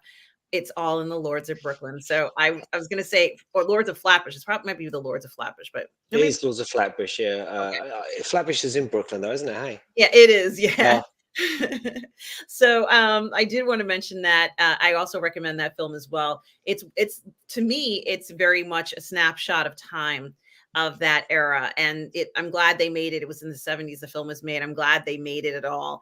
It's so important for us to see films made. It was, for me, it's not exactly American Graffiti, but it feels like that, the New York version. So I recommend Sly to anybody who is a Sylvester Stallone fan or who wants to find out more about Sylvester Stallone. And yeah, I couldn't agree more. Couldn't agree. And I'm a super fan, and I enjoyed it, but maybe I'm just being greedy. I think, you know, if you're not a super fan, you're gonna love it. I mean, it's an intimate documentary, and yeah, I you know, thumbs up. Well, I also think that it's telling us where he is right now in his career, because I don't think he's ever going to stop creating. I think right now this is where he is in his career. He wants you to know that he wants to keep going. And that was so important to him, to tell the audience that I'm not going to stop, and things have gotten stagnant and I got to shake things up. Things have to start happening now. And Yeah, I was sorry. no, no, no, no, go ahead. Yeah, the one thing I was really surprised about actually was the ending of the final Rambo film, which I think for the Rambo movies is the Rocky Five of Rambo. It just didn't feel like a Rambo film. It was, for me, it was just like a by the numbers Stallone action. The big mistake was, of course, you know, he didn't have the hair. And I know that sounds asinine. I know it sounds completely asinine, but if he didn't have that long hair, that long Rambo hair, it just looks like, you know, this could be any Jerry action with Stallone in it. Um, and then I had no idea, because there's no commentary with that movie. At least I don't remember there being a commentary. There might be one, but I can't remember. But at the end of the film, he's on the rocking chair and he's going backwards and forwards. And Stallone in this documentary, in this slide documentary, says, "Yeah, he's mortally wounded." And you know, then the camera sort of pans back on the chair. He stops rocking on the chair to signify Rambo has now left this world. And then he has the guys. He says, no, I'm not having it." He goes back in and gets them the CGI that the rocking chair is still moving, and that's when picking up what you said earlier on, our you know, I like happy endings. I don't want to see my heroes die. Sue me, you know. Yeah, and I think that that's the same reason why it may not be the same reason why, but I think it's the same reason why Peter Jackson chose to have the hobbits return to the Shire, and the Shire wasn't destroyed in the Mm, movie. He yeah, could have shown the truth that it was destroyed. But what kind of ending would that have been for the general audience, for the majority of people, let's say not the fans, not the maybe almost a billion fans who have read that book, let's say, Russ, almost a billion people who have read it. For all the other people who didn't read it, who might be watching it, don't destroy the fantasy of them coming home and having that return to home. You needed to have that in the story so that people could look at it and say, "Oh, this is very sweet. I'm glad that this happened." But we all know that it was destroyed, but don't ruin it for everybody. Let the heroes have their place to go back to. And yeah, yeah. I think from a sometimes a cinematic, downbeat. Sorry. I apologize, from a cinematic point of view, right, Yeah, Russ? that's what I was going to say. From a cinematic point of view, sometimes I think that films are kind of spoiled by having an upbeat ending. So sometimes you need a downbeat ending, and the one I always think of that made a huge mistake with its upbeat ending or its happier ending was The Last Samurai. They should have died on, because that whole film was about metaphorically falling on your sword for the honor of being a samurai. And the fact that he gets away and goes, I just thought, no, no, don't do that. Kill him. Everyone has to die on that battlefield, and it pans away, and that's the end of it. You know, they died for their honor. Blah, blah, blah. But by and large, you know, we want to see a happy ending, and this is what, you know, Stallone. I think when he talks about the comedy films and the things that he was trying to do, and then he just realized, you know what, just stick to what you're good at, and just make the best action movies uh, you can possibly make. Well, I also think, Russ, and correct me if I'm wrong, I think the films that he was most good at were films that really showcased him and his physique. Look, I'm saying it. I'm not. It's not untrue. He's almost like, and this may not be entirely correct, but I've noticed that in some films where men have to take their shirts off. Like Hmm. there's some martial arts films where the strongest guys, you have to take that shirt off at some point. And Yeah, there's a reason for this, and it's to show that you're fitter. It's almost as if you're saying, I am so fit. Now you can see how fit I am. You know, you know this is going to be the toughest fight of your life against me. And I Hmm. think that we get a sense of that, as if his character is always ready. He doesn't lapse in keeping himself ready for the next challenge. He's not lapsing because he knows that if he lapses, because he's the underdog, if he lapses, then there's a high chance that he'll lose, and no one's really behind him to win. He's always playing this underdog character. However, he's going to be in the best shape of his life because he knows that this might be his one and only chance each time. So I think Mm. it's really interesting. There is something. Is an intention and meaning to seeing a man's physical body in a lot of these stories. Even in Shang-Chi, there's one part where I think he takes his shirt off. I don't remember if anybody else takes their shirt off. And guys, correct me if I'm wrong. There's a scene where he takes his shirt off, and I'm like, of course, there has to be a scene Bless you. where he moves his shirt. He has Mm. to. Hmm. And so I think it is really interesting that we do need to see certain things visually in films like this. They have an effect. It has an effect over me in many ways, but it does give me a sense of, he's not scared to see himself bleed. He knows he's in the best shape. He knows he can handle this. His confidence. Um, and I love it. I think it's so important for us to see that it is very masculine. It has that sense of, strength, and that we're looking for the protector, a man who's strong. Yeah. All those things do matter to us as moviegoers, as people who are enjoying the moving image. So I have to give him a lot of credit for that. He didn't necessarily have to put himself on stage, but he knew what it would mean, and the commitment that it would. And I appreciate all these guys who are doing this. We are watching you, and it is appreciated. It's entertaining. It's fun to watch, Russ, isn't it? It's fun to. Absolutely, absolutely. And you know what? You know, someone else who's absolutely dedicated to their craft and does an incredible physical performance, and that is Michael Fassbender. Yes, yes. And before we get to that, we are going to go there. I just want to say hello to the Basco scenario. Hi, Basco scenario. How are you today? I Oh, did. should we get through some more of this, or are we going to do Loki? Because I haven't seen Loki, so. I've seen it, and I did want to mention it because Nathan asked about it, and I have some things to say about Loki, and I promise you, Nathan, I'm going to mention it. There have been a lot of fans who liked Loki season 2, and I have to say, I didn't hate season 2. I was wondering how they were going to wrap up. These were my exact words, as I said last week. How are they going to wrap everything up in one episode? Because it felt as if it would be impossible to do this. But it seems like Loki did the impossible. I'm not going to say what it is. It doesn't matter. Mhm. But the point is that it was very daring choice, and it was not what I was expecting. So that was good. And it, apparently it means there are a lot of things that are possible, but it was complicated, Russ. You had to keep yourself on your toes and watch what was going on in a lot of these episodes. They were beautifully mastered. I would say perfectly edited Mhm. episodes, and certainly showcased a lot of things. If anything, if you like, if and then theorems, if you remember that from school, if, why, then whatever, if you like that kind of reasoning, you will love Loki. I think this whole second season had a lot to do with reasonings and different possibilities. And so if you enjoy that sort of thing, you might enjoy Loki. This would be for somebody who doesn't necessarily care about who's stronger or weaker. It has nothing to do with that, I think, in this particular case. A lot of this theoretical stuff, and I don't mean physics, I just mean more of a theorem style, um, Mm. what's possible and what's not possible in the show. Yeah, I was surprised by the ending. I think if you're a huge Loki fan, you would like this. I'm not a huge Loki fan. However, I didn't dislike this. I was really concerned about them being able to wrap it up. They wrapped it up. It made sense at the end.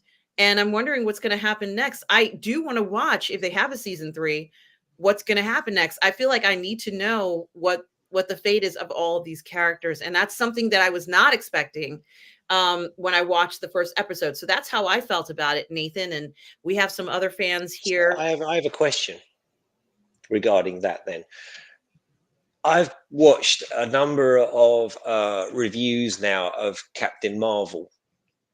Not Captain Marvel, the Marvels. Okay, and from the usual suspects. And what I've heard about this is that as much as certain people from certain quarters of the internet love to hate on Marvel because of their heavy-handed political messaging, there seems to be very little of that in the Marvels. And as much as these people seem to want to hate it for that messaging, there isn't any there. It seems like Brie Larson is quite charming in the Marvels. It seems like Kamala Khan does really great as the sort of plucky apprentice superheroine and all that sort of thing. That everybody has said that the plot is garbage and it doesn't make any sense. But it doesn't seem to be as much as these guys. I'm not going to mention it, really want to hate this film. There's nothing particularly hateful in it, that they can latch onto and go, oh, it's messaging, and oh, it's misandrous, and oh, it's this. Doesn't seem to be any of that there. I don't know if that is the same of Loki, because I know that that one got absolutely obliterated for the creative choices that it made in season 1.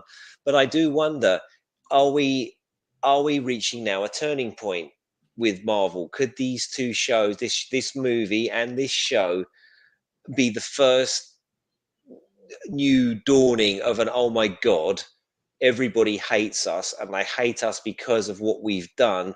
Are we now going to try and are we seeing a course correction? I can't comment on that because for Mikey's here and I'll get punched in the face for commenting on something I haven't seen. So I'm asking you, Aram, do you think that, or is this just not? It's just it's kind of standard Marvel. I don't know. What do you think?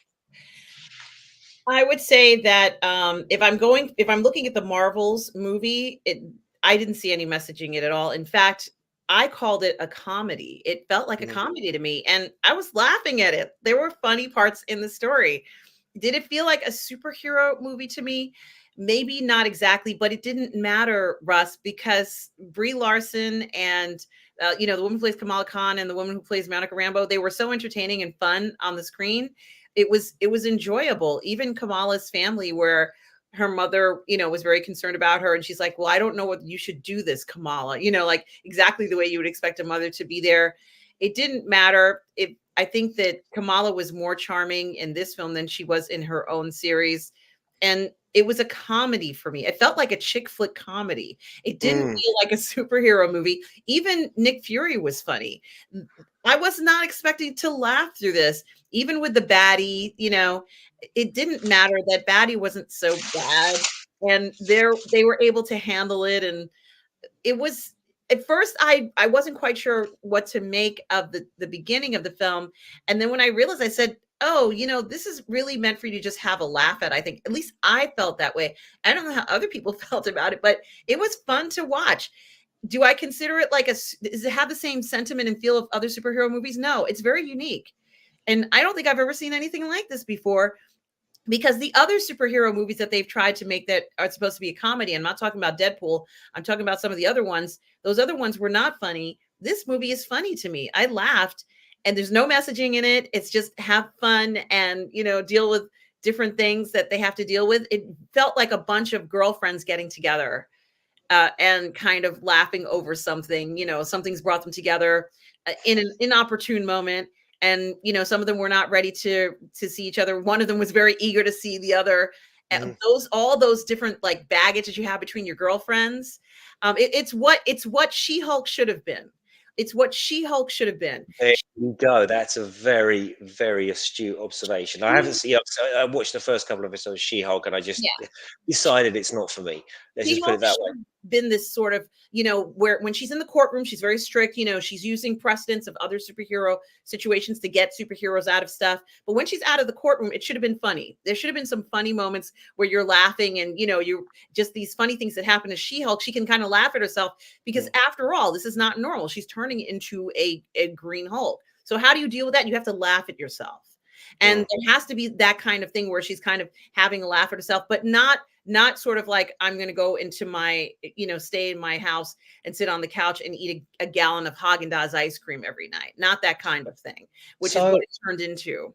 I wonder with the Marvels if it's going to be the first superhero movie of 2023 to perhaps, is it the last one, or is Aquaman the last one? I can't remember.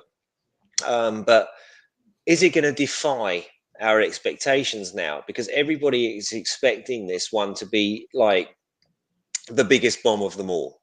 I hope it's not. I have a feeling women are going to go see it and have fun, and you can bring a whole family to see it.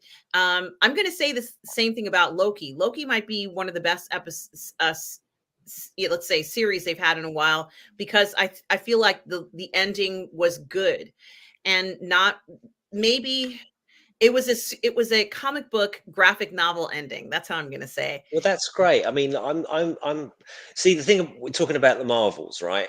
And as Yes. much as certain people on the internet really detest the company and really detest everything they've been doing over the past 5, 6, 7, 8 years, no, if you're being true to yourself and you're being an honest reviewer, everyone has said the story's garbage, but it doesn't have any of the shit that normally makes everybody hate Marvel. So I'm kind of hoping, you know, Marvel, before they got on this social justice warrior train, were awesome all the way up until Endgame. It was just like the perfect series of movies. It had done something that nobody had ever done before. Everything was awesome, and even the ones that weren't so awesome were made more awesome because they were part of the whole. And it's only after Endgame that they went down this ridiculous, misandrist, race swapping, suit, judgy, whatever. Well, let's just hope that the Marvels and now Loki are in fact a course correction. Let's hope that we're going to go down that, because I think at the end of the Marvels, something happens that will lead into other comic series, perhaps that have not yet been explored under the MCU. Let's just put it that way. Let's hope that the next batch are as awesome as Iron Man and Captain America, and then maybe, boom, we'll have another renaissance. Well, I do want to say this, and for people who collect graphic novels, for people who are fans of graphic novels that are superhero novels in particular, because guys, I collect graphic novels, but I don't collect superhero comics. So I Hmm. want to be very clear about that. I collect science fiction, things that are outside of this realm of. I collect things outside of DC and Well, Marvel. that rap comic that you showed us last week, that was awesome. Yeah, it was fantastic, or things like that, or V, or I have another one called Monica, which is a new one, Aeon Flux. Those are the things that I collect. What's that one? The one about Jack the Ripper from Hell. From Things hell, yeah. I collect comics like that. So, I'm not as well versed in when it comes to the comics in regards to the runs, but I personally think that the Loki ending was very comic book ending. Like that, Hmm. I was like, this is something that would happen in a comic book. Um, and it was not necessarily, I think that was the plan all along. Like you could tell that that was going to be the ending. So if you are familiar with comic book runs where you have unexpected endings, that's what Loki was to me. And as I said, it was edited beautifully. They performed it beautifully. It looked amazing. I'm going to say for the Marvels, I call it a comedy. They're not calling it that. They're calling it an action adventure fantasy. I'm calling it a chick flick comedy, and maybe some action. But Yeah, well, that's interesting. It's interesting that you say that, right? Yeah, maybe it is. You take a leaf out of the Barbie book. Yeah, okay, guys, this one isn't. This is a chick flick. Go take your girlfriend to go see the Marvels, and she's going to love it, and you probably won't. But it's a chick flick, okay, fine, that's what it is. Just come out and say that's what it is. Perfect. Okay, we know what we're getting, and I'm just glad from what I've heard, and I haven't seen it, so I can't really comment. But as I said, it's not as hateful there's as absolutely as no as message as She-Hulk whatsoever. was. How you could tell the venom, the vehemence, the detesting of the usual targets for this kind of thing. They you could feel the frustration and fury and rage and righteous anger and destroy these people. That was spitting out of She-Hulk, and it was disgusting, frankly. Yeah. This one doesn't seem to have any of that.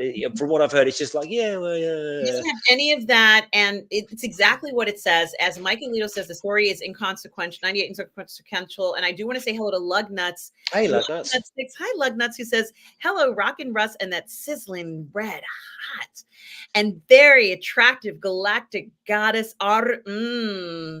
Well, hello to you, Lug Nuts. I love that, Lug Nuts. I might have to use that in the future. Thank you so much, Lug Nuts, for being here. Um, I did want to say where Mikey Lito says the problem is not in the women, but the story. To be honest with you, they kept it light. This is a light story. It's not. There's absolutely no message whatsoever, Russ. This is a movie you could go see with your family. It reminds me of Blue Beetle, except it's actually funny. Mm. There are funny parts in it. You're going to laugh, and they are forced. They're forced to work together. They do not want to work together. Although Kamala is big fans of Brie Captain Marvel. Larson, yeah. Look, Brie Larson looks beautiful in this role. To be honest with you, and as far as I'm concerned, I get that. So of course she's going to love this character and want to be like Captain Marvel. But I think that that's not her first. Captain Marvel isn't like seeking out her fans to go be friends with them, but it turns out that Kamala is a super fan, and it could make a lot of people in entertainment uncomfortable. This is the truth. And I'm sure you've spoken to actors and performers, Russ. They're not necessarily that comfortable with super fans who might feel like they might go too far. Mhm. And Kamala is like, I'm not going to say she's on the border of that, but the fact that she has these powers differentiates herself. I don't think she would have ever met Captain Marvel in that case. She just would have gone to a con and met her the way, the rest of us meet celebrities, but a lot of celebrities are not necessarily comfortable with super fans like that. So, she might kind of be like, oh, well, she's a nice girl and everything. But, it's like sometimes you do keep a distance when you're a celebrity. It's the truth. Some of them feel uncomfortable. And Monica Rambeau has a past with Captain Marvel. Mm. She feels uncomfortable about the fact that she was blipped, and she never kept in contact with Captain Marvel because Captain Marvel was ashamed of something and she kept away. So they're forced together. They have no chance whatsoever to escape the fate of having to come face to face with one another. Are they braiding each other's hair? No, but they do have to come together and talk and figure this out. It's a great chick flick, and they have super chemistry. My absolute favorite is Monica Rambeau. I'm not going to lie. I Mhm. totally fascinated by her. I think that she has this I don't know. She's wonderful. I think she was one of the best things that came out of WandaVision. Um so I think it is very interesting knowing that she is accustomed to doing this. It's heartbreaking that her mother died before she came back from the blip. There were so many things Yeah. about Monica Rambeau and her family that are amazing. One thing I'm going to say is that, of course, Captain Marvel doesn't age. I don't think she ages, and Monica Rambeau has aged. Captain Marvel looks the same as she did when she saw Monica Rambeau all that years ago. I don't know how old Captain Marvel's supposed to be, but I'm wondering about this. Like, do they reach adulthood and then they just stay an adult? Yeah, These are the things it's like that, Superman, isn't it? Yeah, Superman's perennially 30, and once he's reached his peak of physical maturity, he just stops. And these, that's almost canon now. I think that is actually canon. Like yeah, he ages, or if he does age, he ages extremely slowly. yes, And they and explain that because of the yellow sun and the processing and his cells regenerate and all that. Well, great, I'll go with that. this is like my greatest concern. It's like, are they not going to age? Are they like, I hope they stay beautiful. And it was very funny. They even have now, Mikey Lito, I know you said you were waiting for that Bollywood moment, but they even have a super hot guy in the film where apparently Captain Marvel is, I guess, married to, or she's a princess or whatever the hell. I don't even care. All I know is that he was smoking hot and she went to his planet, and they have a sequence where they're dancing and singing. And I'm like, this is totally made for a woman. This Mm. is made for me. This is my fantasy. I want to be that princess. I want to be dancing with this super hot smoking guy. And then I'm like, this is totally a chick flick. I'm like, I think most men watching this, might wonder about this scene. But Mikey Lito, did it feel the same for you as it did for me? Did you love that scene? Was that man smoking hot? Oh my God, he was smoking hot. And he looked like a character from a lot of those fantasy Asian stories that I like to watch, where people have powers and they have long, long hair down to their knees and they fly across, on the rooftops of houses, and their hair flies, like as they go through, and they're fighting and they flip over, and all that sort of fun stuff. That's what this guy looked like. So I was like, oh, I didn't know that was going to be in there. So yeah, the story is 98% inconsequential. It doesn't matter. This was an entertaining, fun story. Bring the family. There's something for everybody. Even Nick Fury is funny in this. He's even funny. And normally he's more like, about to kill you. No, in this one, this is very different Nick Fury. This is Nick Fury when he comes home from work and he sits in front of the fire, sits down with a glass of wine. A family event. I hope it will make a lot of money. I want this film to make $1 billion because it's so cute. It's so much fun. It's missing something that Blue Beetle was missing, I think, is that the chemistry and the comedy in this. You can't ignore the comedy for me. So that's how I feel about the film, Russ. Well, we're just going to have to wait and see. Now, before we go on to speak about the killer, do are there any chats we need to catch up on? Are there any questions we need to address before we go on to that?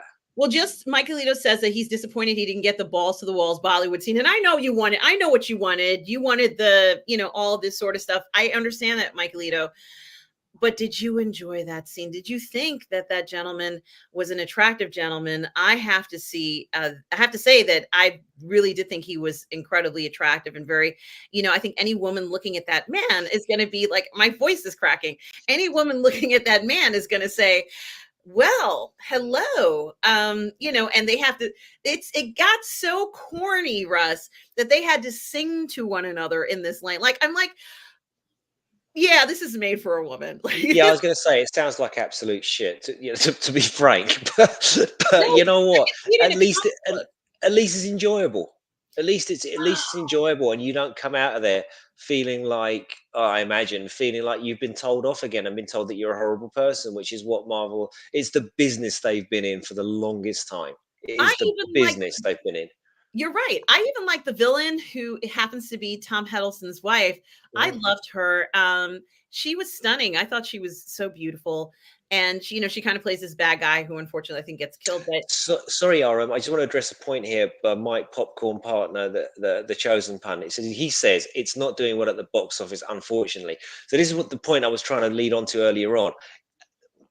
These superhero films are flopping because you've got everyone on YouTube piling in. So if you watch YouTube, you've got, oh, well, I'm not going to bother to go and see that, and they've all had shit word of mouth. Conversely, this one seems to be, do you know what? This is probably the best Marvel film we've had in a number of years. It's crap, but it's not offensive. It's just a bit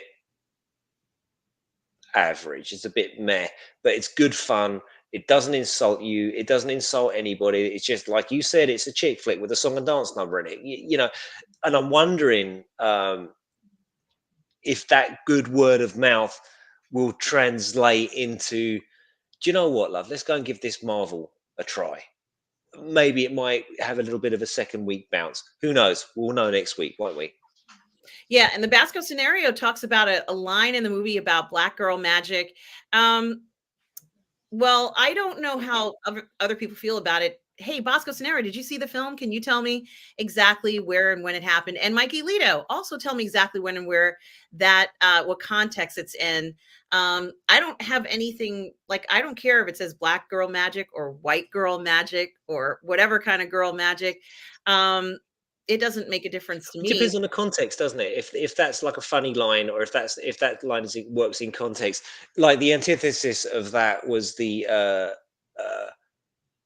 rich white men comment in the Batman, which was just so out of left field and so out of character for that woman to say, for Catwoman to say that. And it was like, what, what, and you could just sort of, even the directors probably going, yeah, the producers told us to put that line in. We had no choice. It was embarrassingly on. Maybe this particular line fits. I don't know. No, this is a good point. Mario says, I really don't like that the Marvel movies are turning into family comedies. Yeah, Mario, I think that was part of their intention because they wanted to attract different groups. As I said, this really does attract a female crowd. I'm And with you, Mario. Restore the Snyderverse. I still haven't given up hope. certainly, and that is something to think about. If you don't want to see a family movie, this might not be the film for you because this is totally family movie as Blue Beetle was. Like this was kind of like on the order of that if you like that kind of family thing. Although Kamala was not necessarily, I think they focused on each of the ladies, but Kamala's family's in it, so you know that it is a family movie. Yeah, Bonzo, if you're looking for hardcore, this may not be the experience, and it certainly does not feel like the Avengers, guys. I'm sorry, but it isn't. that level of story. Hey, Irene, I've been watching Christmas stories too. Some of my favorite Christmas stories, and I kind of joke around about it. Um, on Hallmark, guys. Hallmark has such wonderful stories. I watched a whole bunch of them with my mom. It is 'tis the season. Irene. But I do like Polar Express and Home Alone and all those good things. And of course, my absolute favorite, Russ, Die Hard, which is Hmm. my favorite Christmas movie. Don't And forget Lethal Weapon. Lethal Weapon. It's also a Christmas movie. Absolutely, Russ. And Michael Lito talks about a specific crowd have already started to trash the Marvels. There's nothing really to trash in it. I'm sorry, but there really isn't. I didn't see anything.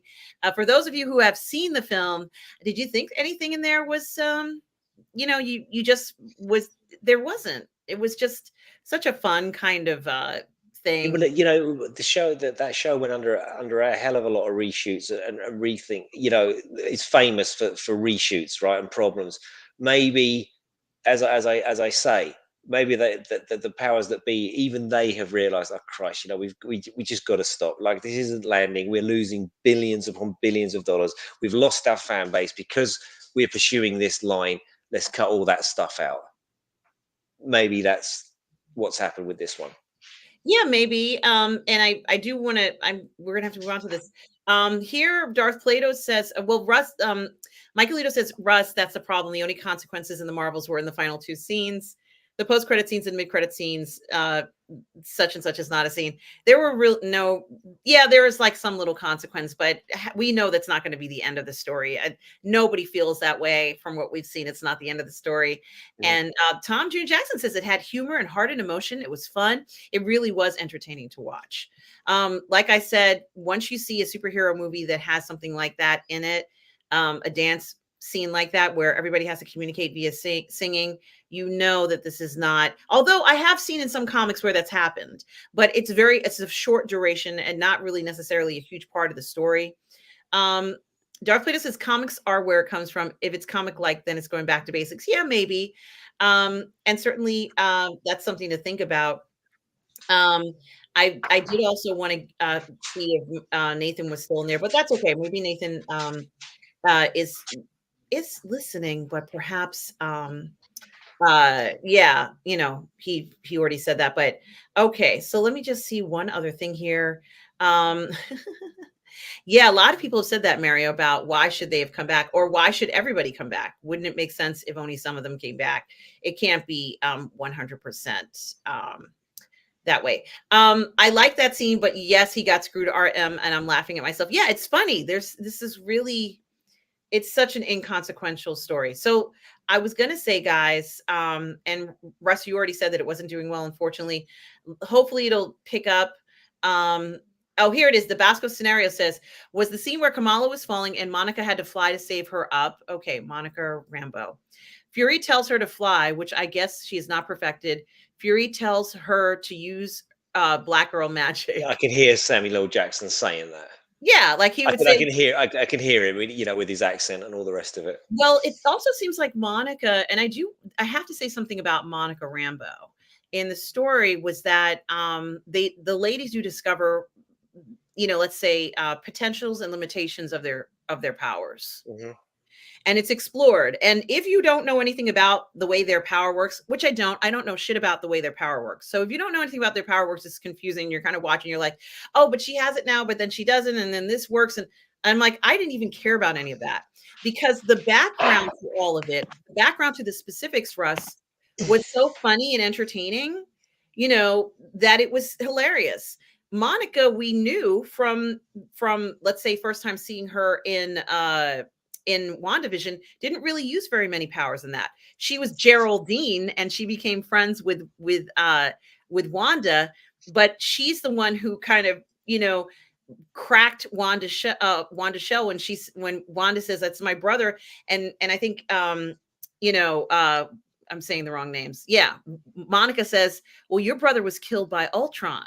And it was like, I almost felt like all the walls were going to cave in and everything would crash down, Hmm. because it was the first person who was telling her the truth. She didn't want to hear that truth. She created this big fantasy, and now she knows that person knows what's going on, the actual reality of what's happening. I think that, Monica is a very matter of fact kind of person, and she doesn't want to depend on her powers. I think Monica's uncomfortable using the powers. Mm. So I think, maybe he told her that to kind of like say, well, you know what? You have magic powers and you're going to have to use them. But yeah, you see, Samuel L. Jackson would have said it in his accent, and he would say something like that. So for me, I wasn't that affected by it. What did you think, Bosco Scenario? Did it have any effect over you? Did you even care? What are your thoughts? I mean, she is a Black girl, right? So, you could call it that. Like we say, it's the context and the delivery, and that just sounds like a throwaway comedy Nick Fury. Like, because Nick Fury's, as you say, this is like a comedy movie. It's a comedy Marvel film. It sounds to me, and I can't make a judgment because I haven't seen it, but it sounds to me not as egregious as the Batman. What's her name? Lenny, Oh yeah, Zoe Kravitz white line. privilege, Yeah. white privilege to gangsters, which is impossible. Like Yeah, as that. I say, our we got to pick up on these chats, Oh and yes, we got to yes, talk about yes, the yes. killer. Oh boy. Oh, is Lorena here? Because I see Yeah, Lorena. Oh, is hey, she? Lorena. Hello, Hi, Lorena. Lorena. Oh gosh, yes, Lorena. Hope you are doing well. So good to see you. We're talking about Marvel films, and we're going to be talking about a film starring Mike Fassbender, which is coming up. Gee, Lorena, I hope you are well. You and I chatted, and it's so good to see you. Hope you're having a great Sunday. And yes, I can't wait to see you on Thursday, Lorena. It's always a pleasure. Guys, make sure you are liking and subscribing to Lorena Creole's channel. Her link is right here in the chat, Lorena. So good to see you on this Sunday. Now, guys, we want to talk about a film, Russ, that I can't say enough about. And it reminds me of another film that I saw called The American, which starred George Clooney. yes, it starred Yeah. George Clooney. It has like a feeling to me like The American. And of course, it is about somebody who is an assassin played by Mike Fassbender, who I love. I love this man. I think he's one of the best actors of our day. Uh, Mm. Stars Mike Fassbender. And it certainly is like, the hitman's handbook, or at least how he runs it. He plays an American in this. Mike Fassbender grew up in Ireland, so I guess he's British for all practical purposes. Oh God, But no! Don't say that. He's Irish. oh, I'm It, sorry, he's a lot of he's people would get bent Irish. out of shape about that. Our Irish for all practical purposes. yeah. And so, I think that he plays this role as an American. It's absolutely infectious. I love it. I just love him doing roles like this. He is such a great actor. Russ, I can't say enough about this movie. I'm going to watch it again. Mm. And I love The Killer. I think it is a fantastic film. Russ, what were your impressions of The Killer? Right.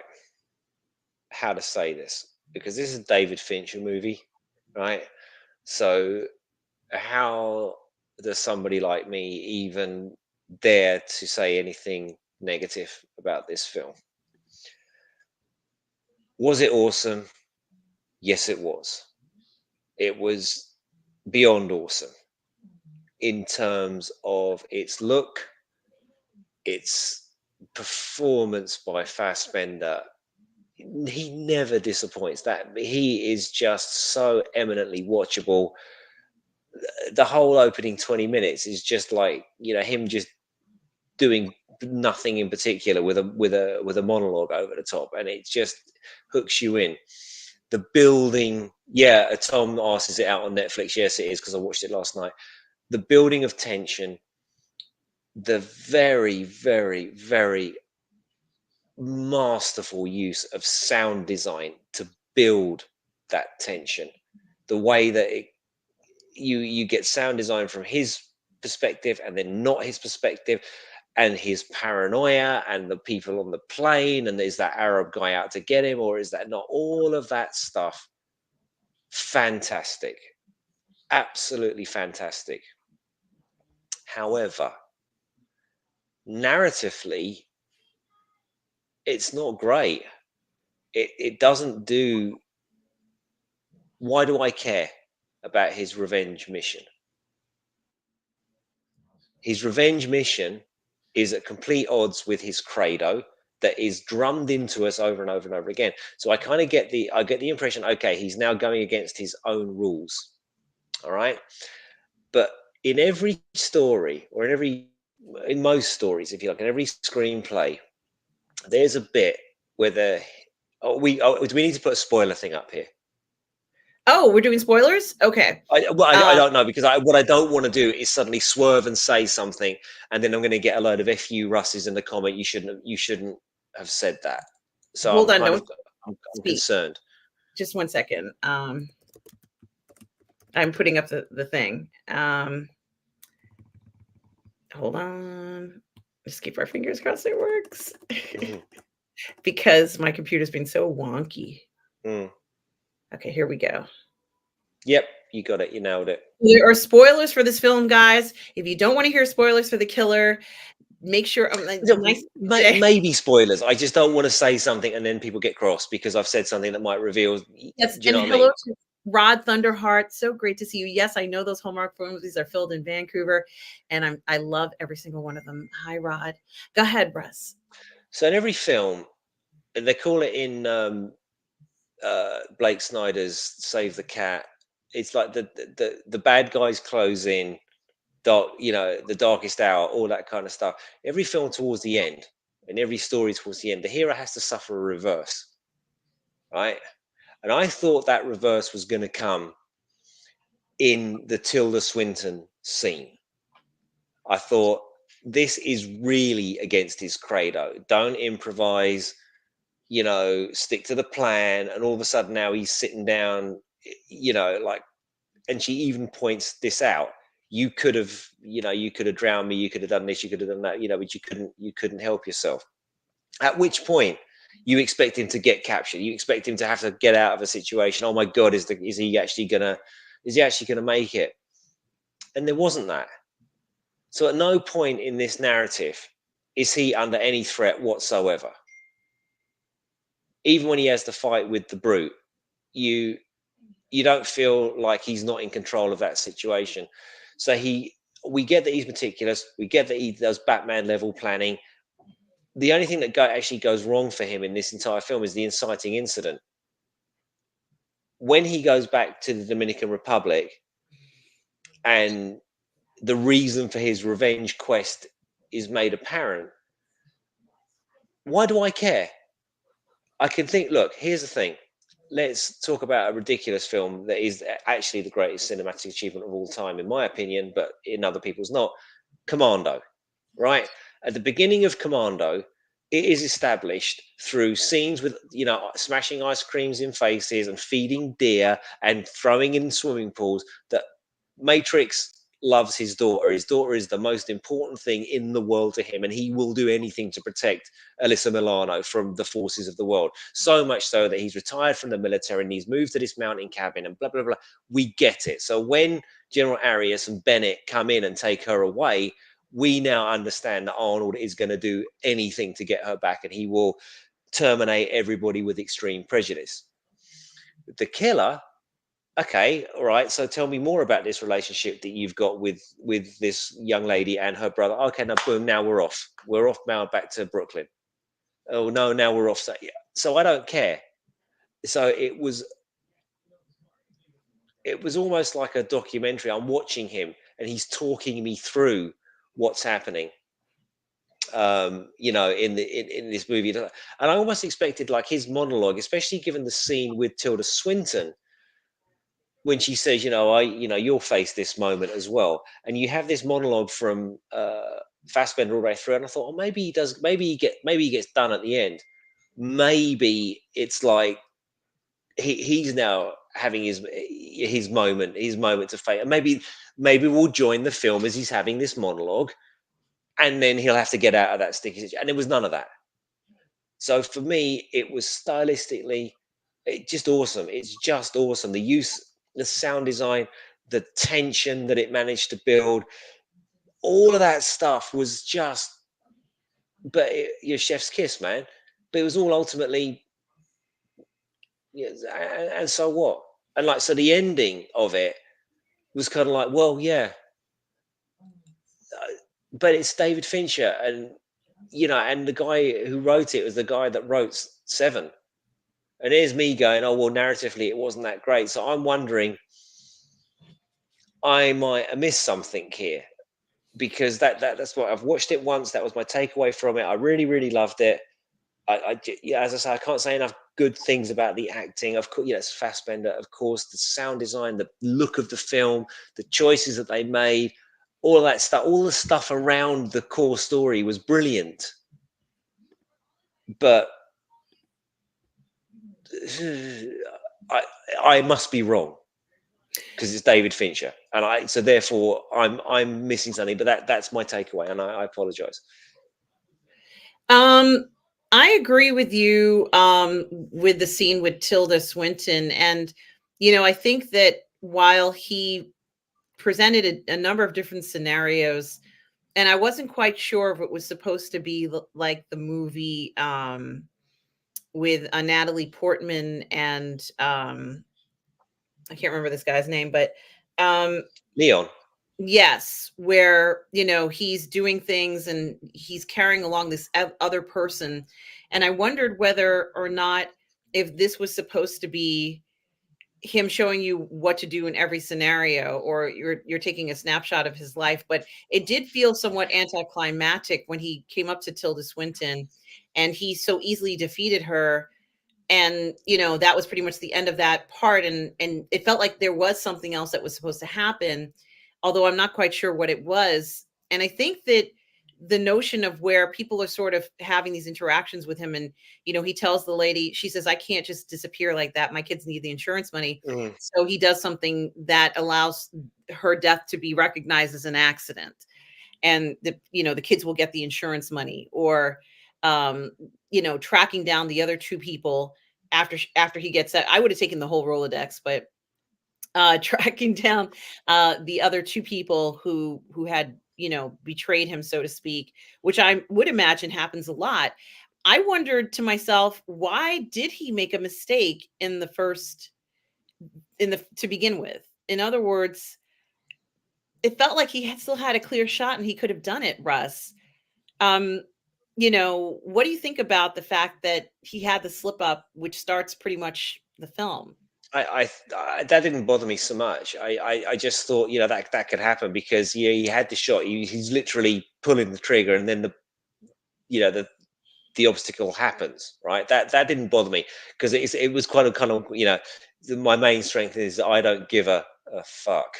Like, he gets it wrong, and you can, and that's when the tension really starts. Like, because he's an ice cold assassin. He's been built. He tells you as much, and you can see by his actions that he is this ice cold. But you can see the panic and the stress. Like, this is like a real situation. Things have gone a little bit pear shaped here, and now I need to get out of it.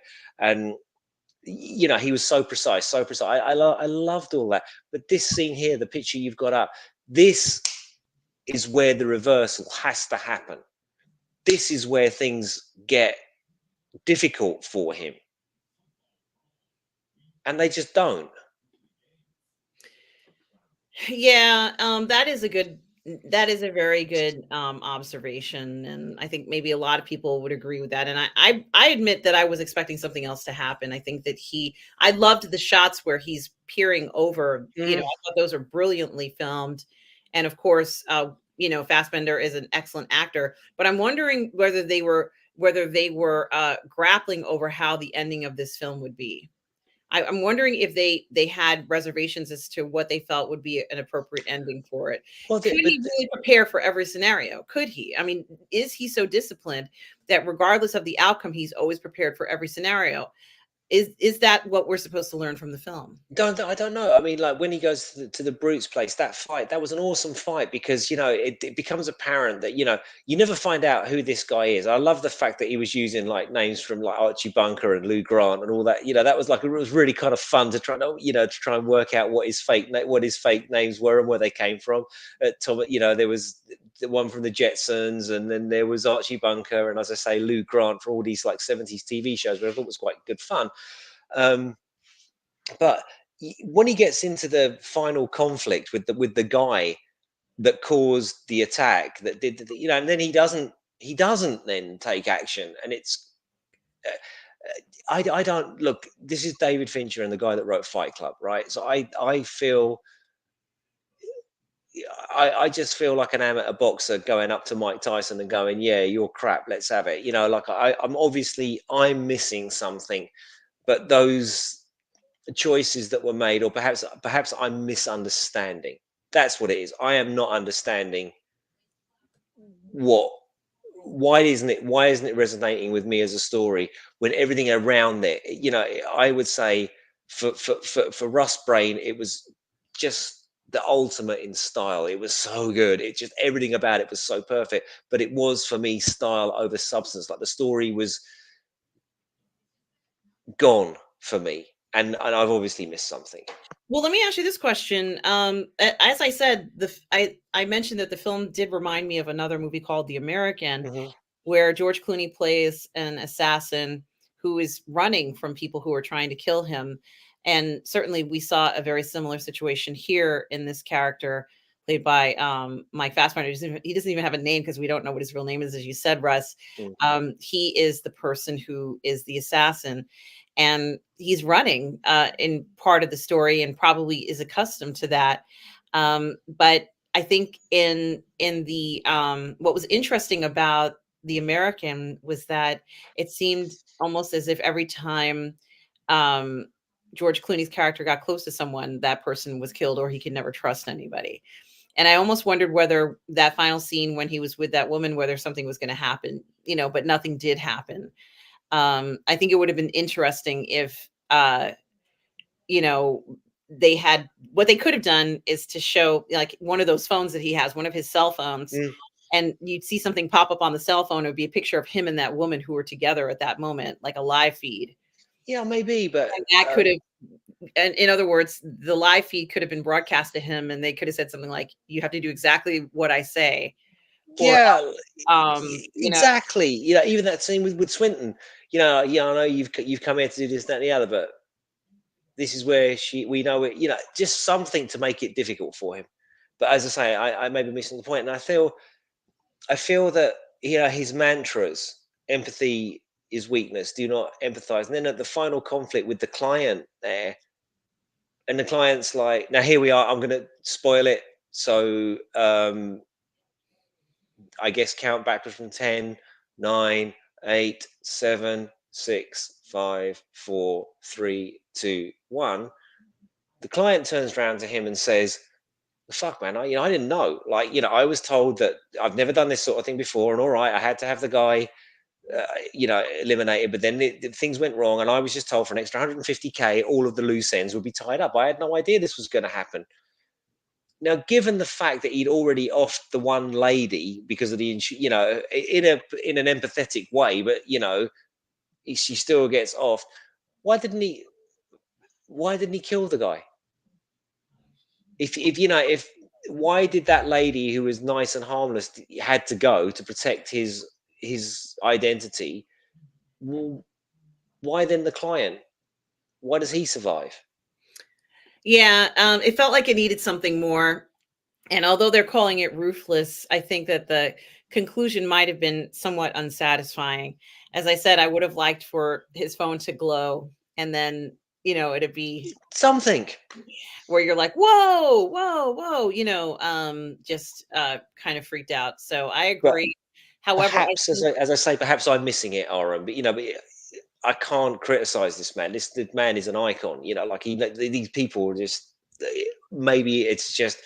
Maybe my expectations are too lowbrow. Maybe I've just missed the point, and that's kind of where I'm gonna land on it. So for me, it's like a 4 out of 5 because of all the reasons I discussed, and perhaps my criticisms are just unfair because of my lack of knowledge and perhaps not the film's cross to bear, but Russ Whitfield's lack of understanding. That's what I'll leave it on. Well, I don't think I disagree with that. I think your comment is makes a good point, and I think a lot of people share that sentiment. So, I did feel like it might be a bit unfinished. However, that has no bearing over Fassbinder's performance at Superb. all. He was wonderful. He's still my favorite Magneto. He's, just such a wonderful person. And I do want to say hello to Maria with Tea and Telly. Hi, Maria. Hello, Maria with tea and How telly. are you, my dear? Such a pleasure to see you. It's been so long since I seen you in the chat, Maria. I hope you are well. Maria has her own channel on YouTube as well. It's called Yes, Maria. I'm not aware of it. I'm about to subscribe. There he goes. Yeah, Thank you, guys, Tom. make sure you subscribe to Maria with Tea and Telly. Maria, such a pleasure to see you. I got to reach out to you, my dear. So good to hear from you. It's such a pleasure, Maria. I hope you and your family are well. Guys, check out Maria's channel.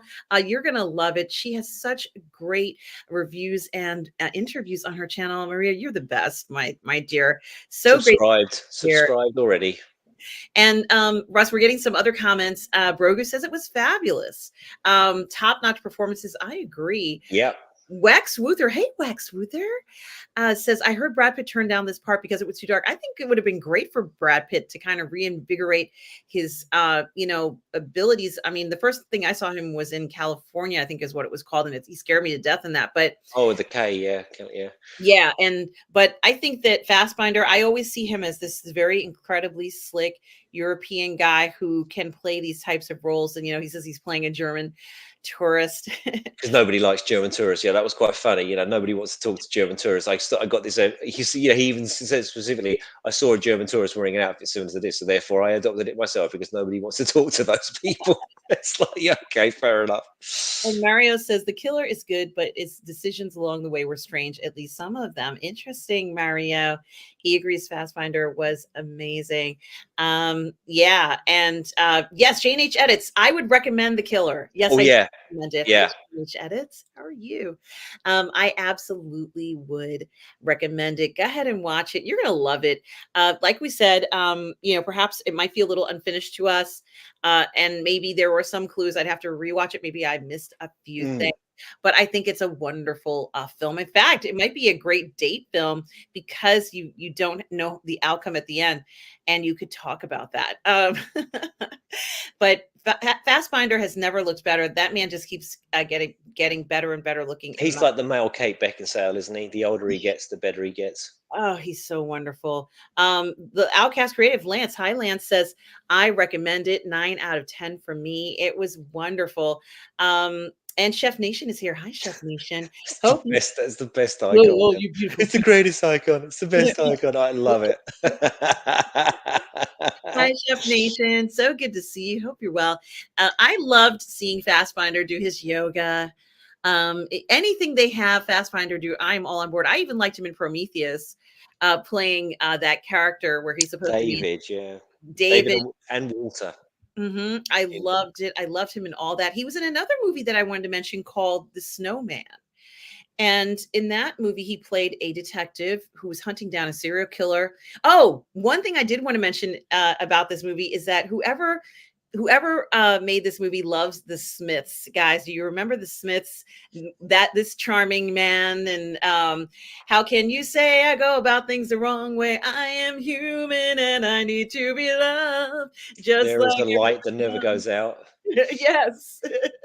It was so great. That's what he listened to. Russ, I love the editing of you heard it in his ear and then it's back. That was a lot of work, guys. That was so much work. So beautifully done. We saw that scene from the 7th floor from dusk till dawn. We saw it at different times a day. We saw it at night, and the scenes where he's shooting and you can kind of look over his shoulder and you can see right into that was beautiful. I love it. Felt very kind of spy-ish with the couple across the way, and you could see them I must say that's a homage to Dirty Harry, the 1971 Clint Eastwood film, like when he's trying to they're trying to track down Scorpio, and like Harry's got the sniper rifle, and then there's like these San Francisco free lovers are having a sex party, and Harry's like, the gun sort of goes back, and he's like, and then he kind of misses where Scorpio is. And that was a brilliant homage to that particular scene. Yeah. Yeah, I have to give them credit for filming something that's shot beautifully. Of course, Fassbinder looks good on the screen, and I think it's Mhm. an advantage if you're good looking and you're an assassin. But there is something to be said for the man who can blend in everywhere, the everyday man too. But Fassbinder is not that kind of an assassin. He looks very slick. Like you know, you look at him and you're like, oh, he's a good looking guy. He can't necessarily blend in everywhere, but if he keeps that disguise with that hat, that odd hat, you know, looks a little awkward, if he keeps that on his head, he can kind of keep himself out of the realm of, you know, maybe people looking at him too hard and this cover that he has it. And thank you so much, Broker. But if you are a Smiths fan, you will hear that kind of music in the movie. And also the reason why I wanted to mention the Snowman, Russ, and you're gonna hate me for this, but it's called the Snowman, and he plays a I think it's called the Snowman. Yeah, here it is. He plays a detective in this film, and in the film, it's oops, sorry, it's from a best-selling movie where he plays a detective. And the reason why I like it is because in the film they choose to use a song, the very first electronic dance music song called the Popcorn Song. Oh, Yes. yeah, yeah, yeah. And it's in this film, and you can see Chloe Zagovny, who's also in the film, and it's a great, you know, mystery film. You know, he has a little rough in it, and it's so nice. Look at the blood in the snow, Russ. Isn't that? Mm. It's such a great film. I think it's still on Netflix somewhere. But I'm mentioning it because he also, I really loved this one as well. So I love, yeah, of course I'm recognizing that. I'm recommending another one. Here they gave it a 5 out of 10. I would give it more like an 8 out of 10. And you know, he plays this man who has to find a killer. So if you like Fastfinder, if you like that I kind love of him. stuff, I absolutely love him. See Macbeth. You've seen him in Macbeth. I Jesus, what a soundtrack that film has. It is just ugh. Go I see Macbeth. I'm going to. I have to watch that. I don't know why I haven't watched him in that. I did watch him recently in Jane Eyre. I Um, haven't seen that one. yeah, he's in a version of Jane Eyre, and he was wonderful in that. Of course, he plays Mr. Rochester. Um, but like, if you're a fan, I don't know if you're a fan of Jane Eyre. Maybe you're not a fan. Not particularly. But our Yes, it we is. have passed the 2 hour mark. We've given them a bonanza, and I've got to get to Bed Baths and Beyonds or whatever it is, or wherever I'm going today, and crafts and arts and all that You stuff. So do. And the I do. board. It's my last day here, so I can't spend it all the time on a podcast, unfortunately. That's true. You've been on here way too long. Mm. Outcast says the book is better. I will read the book, Outcast. And guys, thank you so much for being here. I want to thank Bonzo Kilborn for the $5 super chat today. Thank you so much for the generosity. I also want to thank Tom Jr. Jackson, my moderator, collaborator, and good friend. We are all goof people. Tom Jr. Jackson, thank you so much for everything. And Russ, where can people find you? Well, you can normally find me here, or you can contact me at my website, contact@russellwhitfield.com. But more importantly, where can people find you, RM? You guys can find me here on Positive Fandom, where I do all the Parley in the fandom, and also on the Burnettwork as well. Oh, Maria, thank you so much for the $5 super chat. Says, thank you for an amazing stream. You are fab. So are you, Maria, with T and Telly. Guys, make sure you subscribe to Maria with T and Telly. I did. I literally did. I don't know Maria. I haven't seen her channel, but on your say so, I have just literally signed up this second. So I can't wait to catch up. Absolutely, guys. Make sure you subscribe to Maria with T and Telly. Maria, thank you so much for the super chat. That is so generous of you, and I so appreciate it. And it is great to see you, Maria. I hope you are doing well, as I said, and your family. And guys, check out Maria's YouTube channel. She's also on Facebook too. So if you want to watch her there, you can. Thank you so much, Maria. I so appreciate it as well, guys. And Mario, thank you so much for everything. Guys, it's been a pleasure bringing you Sunday Brunch today. Guys, remember, please check out Russ's Amazon page and his books there. And guys, please do come back. Let us know what's on your mind and what's going on. And guys, remember, no matter where you are in the galaxy, always remember to please be kind. Take Thanks so care. much, guys. Take care. Have a great week. Bye-bye now.